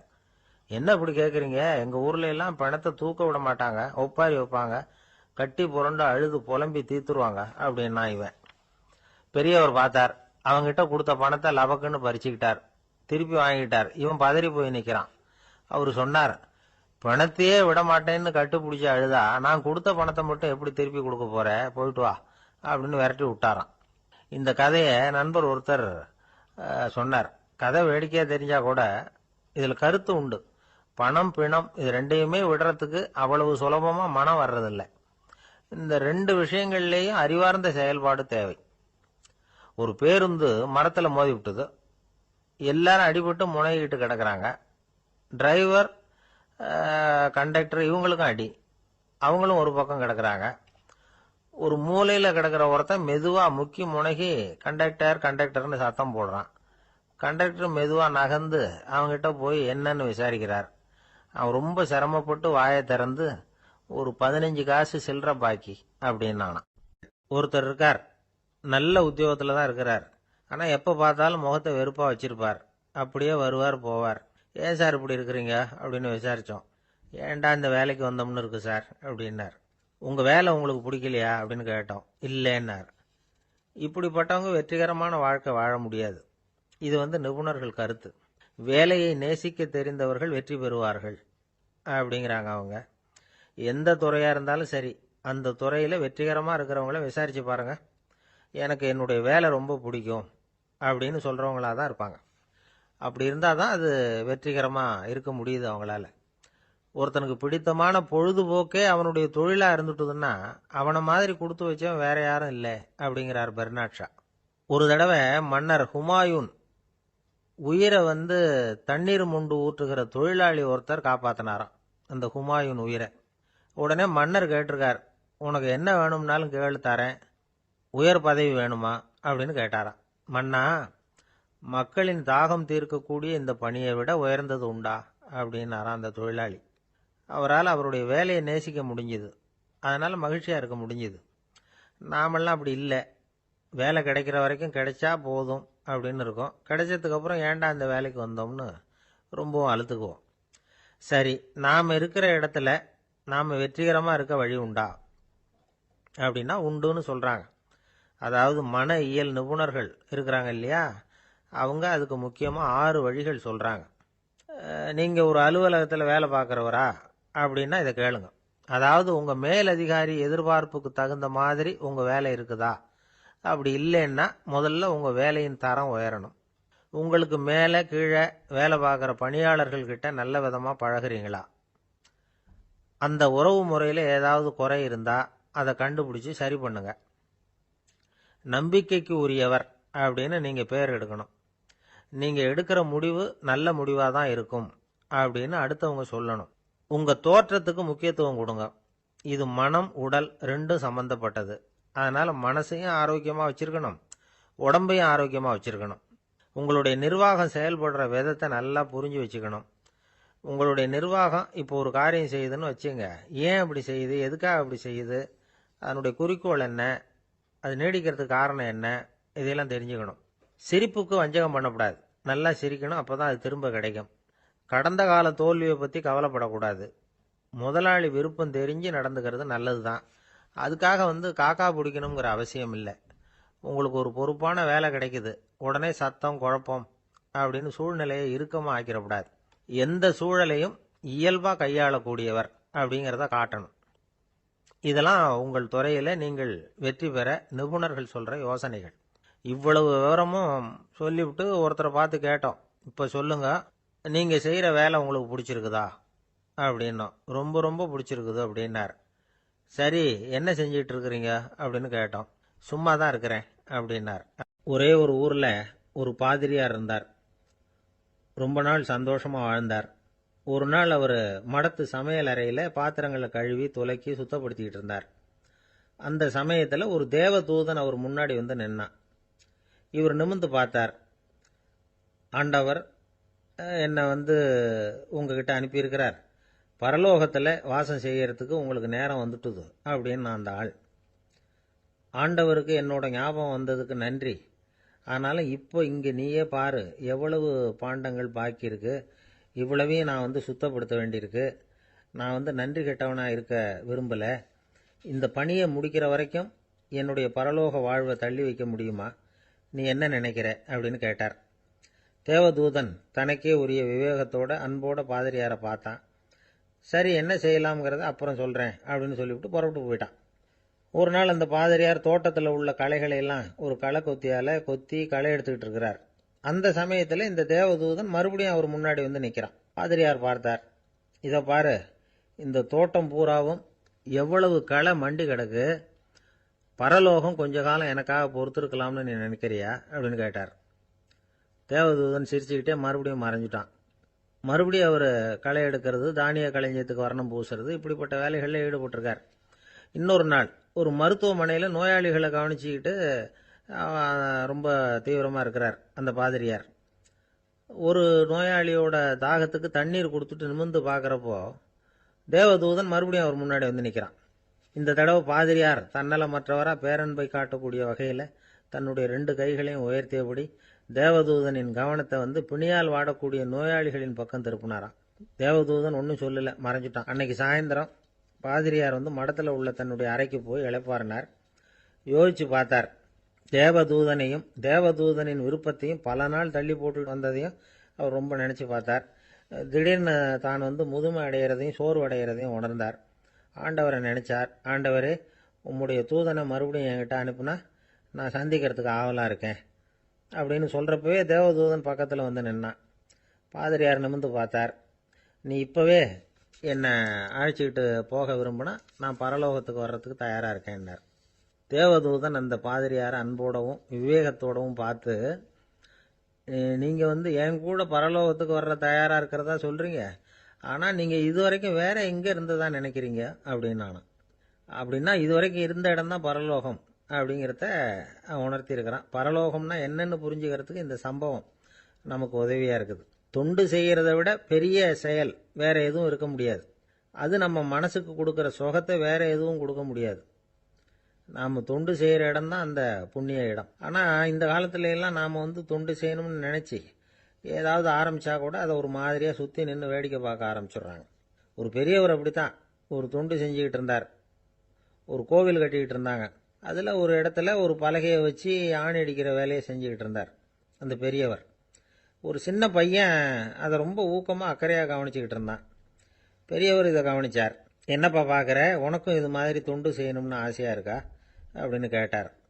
அதுக்கு அந்த பையன் சொல்கிறான், அப்படி இல்லைங்க, நீங்கள் ஆணி அடிக்கிறப்போ கையில் சுத்தியால் அடிச்சுக்கிட்டா எப்படி துடிப்பீங்க, எப்படி கத்துவீங்கன்னு தெரிஞ்சுக்கிறதுக்காக அதை பார்க்கணும்னு ஆசை, அதுக்காக தான் காத்துக்கிட்டு இருக்கேன் அப்படின்னு நான். நம்பிக்கை இல்லைன்னா இந்த உலகத்தில் நாம் நடமாடவே முடியாது. அவநம்பிக்கையோடு இருந்துக்கிட்டு இருந்தா என்னைக்கும் அவஸ்தை தான். நாம் நம்புறது நடக்குதோ இல்லையோ அது வேற விஷயம். ஆனால் எதையும் நம்பி தான் நாம் அடி வைக்க வேண்டியிருக்கு. வேற ஒன்றும் வேணாம், ஒரு லாட்ரி சீட்டு வாங்குகிறோம், அது எங்கே நமக்கு விழப்போகுது அப்படிங்கிற அவநம்பிக்கையோடவா வாங்குகிறோம்? பரிசு நமக்கு தான் அப்படிங்கிற நம்பிக்கை உள்ளூர இருக்கிறதுனால தான் அதை வாங்குகிறோம். இருந்தாலும் முடிவு வேற மாதிரி ஆயிடுது. அதுக்காக மனசு சோர்ந்து போகிறதில்ல. அடுத்த மாதமும் சீட்டு வாங்குகிறோம். இந்த நம்பிக்கை தான் மனித வாழ்க்கைக்கு ஆதாரம். ஒரு கடையில் போய் டீ சாப்பிட்றீங்க, அந்த டீ நல்ல டீ தானா, அதில் விஷம் கலந்துருக்குமா அப்படிங்கிற சந்தேகம் வந்துட்டுதுன்னு வச்சுங்க. அதுக்கப்புறம் அதை எப்படி நீங்கள் சாப்பிட முடியும்? நம்பி தான் சாப்பிட்ணும். ரயில் ஒழுங்காக போய் சேருங்கிற நம்பிக்கை இருக்கிறதுனால தான் அதில் ஏறி உட்காடுறோம். லெட்டர் ஒழுங்காக போய் சேருங்கிற நம்பிக்கை இருக்கிறதுனால தான் பெட்டியில் போடுறோம். சரி, நம்ம கதையெல்லாம் நம்மளோட இருக்கட்டும். மனித நம்பிக்கை எந்த அளவுக்கு உறுதியாகவும் அறிவுபூர்வமாகவும் இருக்கணுங்கிறதுக்கு அலெக்சாண்டர் வாழ்க்கையில் நடந்த ஒரு சம்பவத்தை உதாரணமாக சொல்லலாம். இந்த உலகத்தையே ஜெயிக்கணும்னு புறப்பட்டார் அலெக்சாண்டர். ஒரு கட்டத்தில் அவர் சிட்னஸ் நதி கரைக்கு சேர்ந்தார். அந்த சமயத்தில் அவருக்கு கடுமையான நோய் வந்துட்டுது. அவர் கூடவே வந்திருந்த கிரேக்க வைத்தியர்கள் என்னென்னமோ முயற்சியெல்லாம் பண்ணி பார்த்தாங்க. இருந்தாலும் அலெக்சாண்டருக்கு வந்திருக்கிறது என்ன நோய்ங்கிறத அவங்களால கண்டுபிடிக்க முடியல. ஏன்னா அந்த பகுதியில் உள்ளவங்களுக்கு மட்டுமே அதிகமாக வரக்கூடிய ஒரு வினோதமான நோயாக இருந்தது அது. ஆனால் அவர் இருக்கிற இடம் எதிரியோட இடம், பாரசீக மன்னனோட ஆளுகைக்கு உட்பட்ட இடம். என்ன பண்ணுறது அப்படின்னு எல்லாரும் யோசனை பண்ணாங்க. பாரசீக மன்னனோட அரண்மனையில் இருக்கிற வைத்தியர் வந்தால் இந்த நோயை குணப்படுத்தி விடுவார் அப்படின்னு சொன்னாங்க. இருந்தாலும் எதிரியோட நாட்டில் இருக்கிற வைத்தியரை கூப்பிட்டு எப்படி நம்பி வைத்தியம் பார்க்க சொல்கிறது அப்படின்னு சொல்லி எல்லாரும் தயங்கினாங்க. ஆனால் அலெக்சாண்டர் தயங்கலை. பரவாயில்ல, அழைச்சிட்டு வாங்கன்னு விட்டார். உடனே அவரை போய் அழைச்சிட்டு வந்துட்டாங்க. அவர் வந்தார். அலெக்சாண்டர் உடம்பை பரிசோதனை பண்ணி பார்த்தார். சரி, இதை குணப்படுத்தி விடலாம், பயப்பட வேண்டியதில்லை. ஆனால் இதுக்கு ஒரு மூலிகை ரசம் தயார் பண்ணி கொடுக்கணும். நான் போய் அதை தயார் பண்ணிவிட்டு 2 நாளில் திரும்பி வந்துடுறேன் அப்படின்னு சொல்லிவிட்டு போனார் அந்த வைத்தியர். அதே மாதிரி 2 நாளில் திரும்பி வந்தார் மூலிகை ரசத்தோட. இதுக்கு இடையில் அலெக்சாண்டரோட தளபதிகளில் ஒருத்தர் ரகசியமாக ஒரு எச்சரிக்கை கடிதம் கொடுத்து அனுப்பியிருக்கிறான். அதை வாங்கி என்ன விஷயம்னு பார்த்தார். இப்போ உங்ககிட்ட வந்திருக்கிற எதிரி நாட்டு வைத்தியரை நம்பாதீங்க, அவன் கொண்டுகிட்டு வந்திருக்கிற மூலிகை ரசத்தில் விஷம் கலந்துருக்குது அப்படின்னு அதில் எழுதியிருக்கு. அதை பார்த்தார் அலெக்சாண்டர். இருந்தாலும் கொஞ்சம் கூட அலட்டிக்கல. வைத்தியர் கொடுத்த மருந்தை வாங்கி கடகடன்னு குடிச்சுட்டார். குடிச்சுட்டு அதுக்கப்புறம் அந்த கடிதத்தில் இருந்த விஷயத்தை அந்த வைத்தியர்கிட்ட சொன்னார். வைத்தியர் தகைச்சு போயிட்டார். தன் மேலே அலெக்சாண்டர் வச்சிருக்கிற நம்பிக்கையை பார்த்து அவருக்கு ரொம்ப வியப்பு. வைத்தியர் உண்மையிலேயே நல்ல மருந்து தான் கொண்டுகிட்டு வந்து கொடுத்துருக்கிறார், அதில் விஷம்லாம் எதுவும் கலக்கலை. அதுக்கப்புறம் அலெக்சாண்டர் அந்த வைத்தியரை பார்த்து சொன்னாராம், நம்பிக்கைங்கிற அச்சாணியை ஆதாரமாக வச்சுக்கிட்டு தான் இந்த உலகம் சுற்றிக்கிட்டு இருக்குது. எனக்கு எதிரியாக இருந்தாலும் பாரசீக மன்னர் ரொம்ப பெரியவர். அப்பேற்பட்ட மன்னருடைய அரண்மனை வைத்தியர் தொழில் நேர்மை இல்லாதவராக இருக்க முடியாது, இருக்க மாட்டார். அப்படி இருந்தால் அவரை அரண்மனை வைத்தியராக வச்சிருக்கவே மாட்டாங்க அப்படின்னு நம்பினேன். என்னுடைய நம்பிக்கை வீண் போகலை அப்படின்னாராம். இதுதான் மானுட நம்பிக்கைங்கிறது. இந்த காலத்துலேயும் இது மாதிரி இந்த மானுட நம்பிக்கையை ரொம்பவும் சாமர்த்தியமாக கையாளுகிற கெட்டிக்காரங்க சில பேர் இருக்கிறாங்க. ஒரு இந்த காலத்து குரு, அவருக்கு ஒரு சிஷ்யன். குரு முன்னாடி அந்த சிஷ்யன் ரொம்ப பணிவாக நின்று, குருவே, உங்கள் கையால் விஷத்தை கொடுத்தாலும் அதை வாங்கி மடமடன்னு குடிச்சிருவேன் அப்படின்னா. உன்னுடைய குரு பக்தியை மெச்சினேன் அப்படின்னார் குரு. அதுக்கு அந்த சிஷ்யன், அப்படி இல்லை குருவே, உங்ககிட்ட சிஷ்யனாக இருக்கிறத விட உங்கள் கையால் விஷத்தை வாங்கி குடிச்சு விடுறது ரொம்ப நல்லது, அதனால தான் அப்படி சொன்னேன் அப்படின்னா. ஒருத்தர் முகத்தை தொங்க போட்டுக்கிட்டு ஒரு மாதிரியாக வந்தார். என்ன விஷயம்னு விசாரித்தேன். என்னுடைய நண்பன் ஒருத்தங்கிட்ட கருத்து வேறுபாடு, இனிமேல் நமக்குள்ளே எந்த சம்மந்தமும் வேணாம்னு நட்பை முறிச்சிட்டு வந்துட்டேன்னா. நண்பர்கள்னு இருந்தால் கருத்து வேறுபாடு வரத்தான் செய்யும்னு. கருத்து வேறுபாடு வராமல் இருக்கிறதுக்கு ஏதாவது வழி உண்டா அப்படின்னு கேட்டாங்க. அதை பற்றி நிபுணர்கள் சில யோசனைகளை சொல்லியிருக்கிறாங்கன்னு. முதல் விஷயம் என்னென்னா, உங்கள் நண்பனுக்கு ஒரு செய்தி சொல்லணும்னா அதை நீங்களே நேரடியாக சொல்லுங்க, அல்லது உங்கள் கைப்பட கடிதம் எழுதுங்க. அதாவது நேரடி தொடர்பு முக்கியம். அதை விட்டுட்டு இன்னொருத்தர் மூலமாக நண்பர்களுக்கு செய்தி அனுப்புனா நீங்கள் சொல்கிற செய்தி அப்படியே போய் சேராது, அது சேதமாயிடும். அதை கூட்டி குறைச்சி சொல்லிவிடுவாங்க, அது குழப்பத்தில் கொண்டாந்து விட்டுரும். இது ஒரு யோசனை. ரெண்டாவது யோசனை என்னன்னா, நீங்கள் ஒரு நல்ல காரியத்தை செய்யும் பொழுது உங்கள் நண்பரையும் சேர்த்துக்குங்க, அவருக்கும் அதில் ஒரு ஈடுபாட்டை உருவாக்குங்க. மூணாவது யோசனை, நம்ம பக்கத்தில் இருக்கிற நண்பர் மகிழ்ச்சி அடைகிற மாதிரி ஏதாவது செய்யணும். சின்ன சின்ன செயல்களாக இருந்தாலும் பரவாயில்ல, அவர் நமக்கு எதுவும் செய்யலையே, நாம் எதுக்கு செய்யணும் அப்படின்னு நினச்சிக்கிட்டு இருக்கக்கூடாது. நாலாவது யோசனை என்னென்னா, உங்களுக்கு ஒரு பிரச்சனையா அல்லது உங்கள் நண்பருக்கு ஒரு பிரச்சனையா, எதுவாக இருந்தாலும் 2 பேரும் சேர்ந்து உட்காந்து ஆலோசனை பண்ணுங்க. நம்ம யோசனையும் கேட்கப்படுதே அப்படிங்கிற நினைப்பே அவருக்கு ஒரு மன நிறைவை உண்டாக்குமா. 5வது யோசனை, உங்கள் நண்பர் ஏதோ ஒரு காரியத்தை செய்கிறார், நீங்கள் உடனே அவசரப்பட்டு நீ செய்கிறது தப்புன்னு தீர்ப்பு சொல்லக்கூடாது. அவர் அதை செய்யறதுக்கான நியாயங்கள் எவ்வளவோ இருக்கும், அதை புரிஞ்சுக்கிறதுக்கு முயற்சி பண்ணணும். 6வது யோசனை, உங்கள் நண்பர் என்ன சொன்னாலும் அதை பொறுமையாக கேளுங்க. அவர் சொல்கிறத புரிஞ்சுக்கணும், அவர் சொல்ல விரும்புகிறத புரிஞ்சுக்கணும், அவர் சொல்ல முடியாமல் தவிக்கிறதையும் புரிஞ்சுக்கணும். இப்படி 3 விதமாகவும் அவரை புரிஞ்சுக்கிட்டு அதுக்கு தகுந்த மாதிரி செயல்படணும். 7வது யோசனை என்னன்னா, உங்கள் நண்பர் உங்ககிட்ட ஏதோ ஒரு கருத்தை சொல்கிறார், அது உங்களுக்கு பிடிக்கல, அதுக்காக உடனே நீ சொல்கிறது சரியில்லை, நான் ஒத்துக்க மாட்டேன் அப்படின்லாம் மறுத்துக்கிட்டு இருக்கக்கூடாது. அவர் சொல்றதை கேட்கணும், பொறுமையா சிந்திக்கணும், அதுக்கப்புறம் பதில் சொல்லணும். இப்படிலாம் நடந்துக்கிட்டா நண்பர்களுக்குள்ள கருத்து வேறுபாடு வர்றதுக்கு வாய்ப்பே இருக்காது அப்படின்னு வல்லுநர்கள் தொகுத்து சொல்லியிருக்கிறாங்க இந்த யோசனைகளை. எனக்கு தெரிஞ்ச சில நண்பர்கள் உண்டு. அவங்களுக்குள்ளேயும் கருத்து வேறுபாடுகள் வராமல் இருக்கிறதுக்கு சில நுட்பங்களை கையாளுறது உண்டு. ஒருத்தர் சொன்னார், அந்த டாக்டர் சின்ன வயசுலேருந்து என் கூட பழகினவர். நாங்கள் 2 பேரும் இணை பிரியாத நண்பர்கள். இருந்தாலும் எனக்கு உடம்பு சரியில்லைன்னா நான் அவர்கிட்ட வைத்தியம் பார்த்துக்க மாட்டேன் அப்படின்னார் ஒருத்தர். ஏன் அப்படின்னு கேட்டேன். எங்கள் நட்பு கெட்டு போடக்கூடாது இல்லையா, அதனால தான் அப்படின்னாரு இவர். அம்மாக்காரங்களுக்கு அடிக்கடி ஏற்படுற கவலை ஒன்று உண்டு. அதாவது குழந்தை சரியாக சாப்பிட மாட்டேங்குதே அப்படிங்கிற கவலை. இவங்கெல்லாம் ஒரு விஷயத்த நல்லா புரிஞ்சுக்கணும். குழந்தைகள்ங்கிறவங்க பெரியவங்க மாதிரி இல்லை. அவங்க கடிகாரத்தில் மணியை பார்த்துட்டு சாப்பிட்றதுக்கு உட்கார்ற ரகம் கிடையாது. பசிச்சா சாப்பிடுவாங்க, இல்லைன்னா விளையாடுவாங்க அல்லது தூங்குவாங்க. அது புரியாமல் அவங்கள கட்டாயப்படுத்தி அல்லது மிரட்டி சாப்பிட வைக்கிறது ரொம்ப தப்பு. ஒரு 8 மாத குழந்தைக்கு 3 மணி நேரத்துக்கு ஒரு தடவை பசிக்கும். அந்த நேரம் பார்த்து சாப்பாடு கொடுத்தா அடம் பண்ணாமல் அது பாட்டுக்கு சாப்பிட்றோம். அதே குழந்தைக்கு 1 வயசு ஆகிறப்போ 4 மணி நேரத்துக்கு ஒரு தடவை பசிக்கும். இந்த வயசில் இயற்கையாகவே பசி குறைஞ்சிருக்கும். அது புரியாமல் என் குழந்தை முன்னாடி மாதிரி இப்போ சரியாக சாப்பிட மாட்டேங்கிறான் அப்படின்னு சில பேர் டாக்டர்கிட்ட போய் சொல்லிக்கிட்டு இருப்பாங்க. இன்னொரு விஷயம், ஒரு குழந்தைக்கு வயசு அதிகமாகிற வேகத்துக்கு உடம்பு எடையும் அதிகமாகிக்கிட்டே போகாது. உடம்பு எடை அதிகமாகிற வேகம் குறைஞ்சிக்கிட்டே வரும். 6 மாத குழந்தைக்கு ஒரு வாரத்தில் 150 கிராம் எடை கூடும். ஒரு வயசில் வாரத்துக்கு 71 கிராம் எடை கூடும். இது புரியாமல் அதிகமாக சாப்பாட்டை கொடுத்து குழந்தைய கஷ்டப்படுத்தக்கூடாது. ஏன்னா அளவுக்கு மீறின உணவு அஜீரணத்தை உண்டு பண்ணிவிடும். குழந்தைக்கு ஒரு தட்டில் கொஞ்சமாக ஆகாரத்தை வச்சு கொண்டுகிட்டு போய் கொடுக்கணும். மலை மாதிரி குவிச்சு வச்சா அதை பார்த்ததுமே பசி அடங்கி போயிடும். அடித்து மிரட்டி பயமுறுத்தி குழந்தைய சாப்பிட வைக்கிற பழக்கம் இருக்குது பாருங்க, அதுக்கு ஃபுட் ஃபோர்ஸிங் அப்படின்னு பேர். இப்படி பண்ணுனா குழந்தைக்கு சாப்பாட்டில் விருப்பம் குறைஞ்சிரும், அதை கண்டாவே வெறுக்க ஆரம்பிச்சிடும். அது மாதிரி உளம் சார்ந்த பசி குறைவு, சைக்கோஜெனிக் அனோரெக்சியா, அது ஏற்படுமா. சாப்பாடுங்கிறதே ஒரு தண்டனை மாதிரி தோணும். குழந்தைகளுக்கு பிடிச்ச மாதிரியான ஆகாரத்தை கொடுக்கணும். சத்து அதிகம் இருக்குங்கிறதுக்காக அதுக்கு பிடிக்காத ஆகாரத்தை கொடுத்து கட்டாயப்படுத்தக்கூடாது.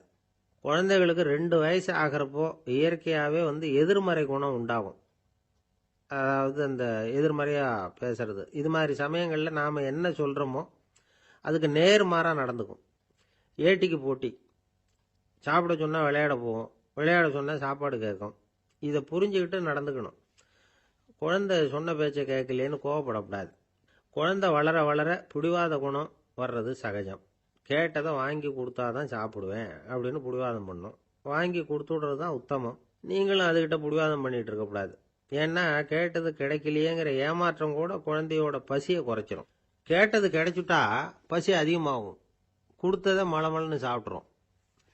குழந்தைகளுக்கு கண்ட கண்ட நேரத்தில் சாப்பிட்றதுக்கு எதையாவது வாங்கி கொடுத்துக்கிட்டு இருந்தா சாப்பாட்டு நேரத்தில் சாப்பிடாம அடம் பண்ண ஆரம்பிச்சிடும். பள்ளிக்கூடம் போகிற பிள்ளைங்க காலை உணவை சரியாக சாப்பிட மாட்டாங்க. அச்சம், அவசரம், பரபரப்பு இதெல்லாம் தான் காரணம். பள்ளிக்கு புறப்படுறதுக்கு ஒரு 3/4 மணி நேரத்துக்கு முன்னாடியே சாப்பாடு போட்டுருங்க, அது சரியாக போடும். படிக்கிற குழந்தைகள் உடல் சோர்வு, மனச்சோர்வு இது காரணமாக கூட சாப்பிட மறுக்கிறது உண்டு. இப்போ உதாரணமாக சாயந்தரம் விளையாடி விட்டு வீட்டுக்கு வந்ததும் சாப்பிட சொன்னால் வேணாம்பாங்க. இது உடல் சோர்வு. ரொம்ப நேரம் வீட்டு பாடங்களை செஞ்சு முடித்த கையோடு சாப்பிட சொன்னாலும் அவங்களால சரியாக சாப்பிட முடியாது. இது உளச்சோர்வு, அதாவது மனச்சோர்வு. இதை தவிர குழந்தைகளுக்கு உடல் நலக்குறைவு ஏற்பட்டால் கூட சாப்பிட மறுக்கிறது உண்டு. சில மருந்து மாத்திரைகள் கூட பசியை குறைச்சிரும். அதனால் சரியாக தெரிஞ்சுக்கிட்டு குழந்தைகளை சாப்பிட வைக்கணும். அது புரியாமல் கையில் சாப்பாட்டு தட்டை வச்சுக்கிட்டு குழந்தைகளை விரட்டிக்கிட்டு அலையக்கூடாது. ஒரு சின்ன பையன் சொன்னான், எங்கள் அம்மா சாப்பாடு போடுறது தெரிஞ்சால் நான் உடனே வீட்டை விட்டு வெளியில் ஓடி போடுவேன் அப்படின்னா. ஏன் அப்படி பண்ணுறேன்னு கேட்டோம். எங்கள் அப்பா கூட அது மாதிரி தான் சார் பண்ணுவார் அப்படிங்கிறான். ஒருத்தர் ரொம்பவும் மகிழ்ச்சியாக வந்துக்கிட்டு இருந்தார். என்ன விஷயம்னு விசாரித்தேன். நான் தோற்று போயிட்டேன், அதுதான் மனசுக்கு மகிழ்ச்சியாக இருக்குது அப்படின்னார். எனக்கு இது ரொம்ப ஆச்சரியமாக போச்சு. இந்த உலகத்தில் தோற்று போகிறவங்க யாரும் மகிழ்ச்சியாக இருக்கிறது இல்லை. அப்படி இருக்கிறப்ப இவர் இப்படி சொல்கிறாரே, எங்கே தோற்று போனீங்கன்னு கேட்டேன். அதுக்கப்புறம் தான் அவர் விவரமாக சொன்னார். என்னோட 5 வயசு குழந்தையோட நான் விளையாடிக்கிட்டு இருந்தேன். அந்த விளையாட்டில் என் குழந்தை ஜெயிச்சுட்டுது, நான் தோற்று போயிட்டேன் அப்படின்னார் ரொம்ப உற்சாகமாக. நான் யோசிச்சு பார்த்தேன். அதாவது நாம சின்ன குழந்தையா இருக்கிறப்போ எந்த விளையாட்டில் கலந்துக்கிட்டாலும் அதில் நாம தான் ஜெயிக்கணும்னு ஒரு வெறி நமக்குள்ள இருக்கும்.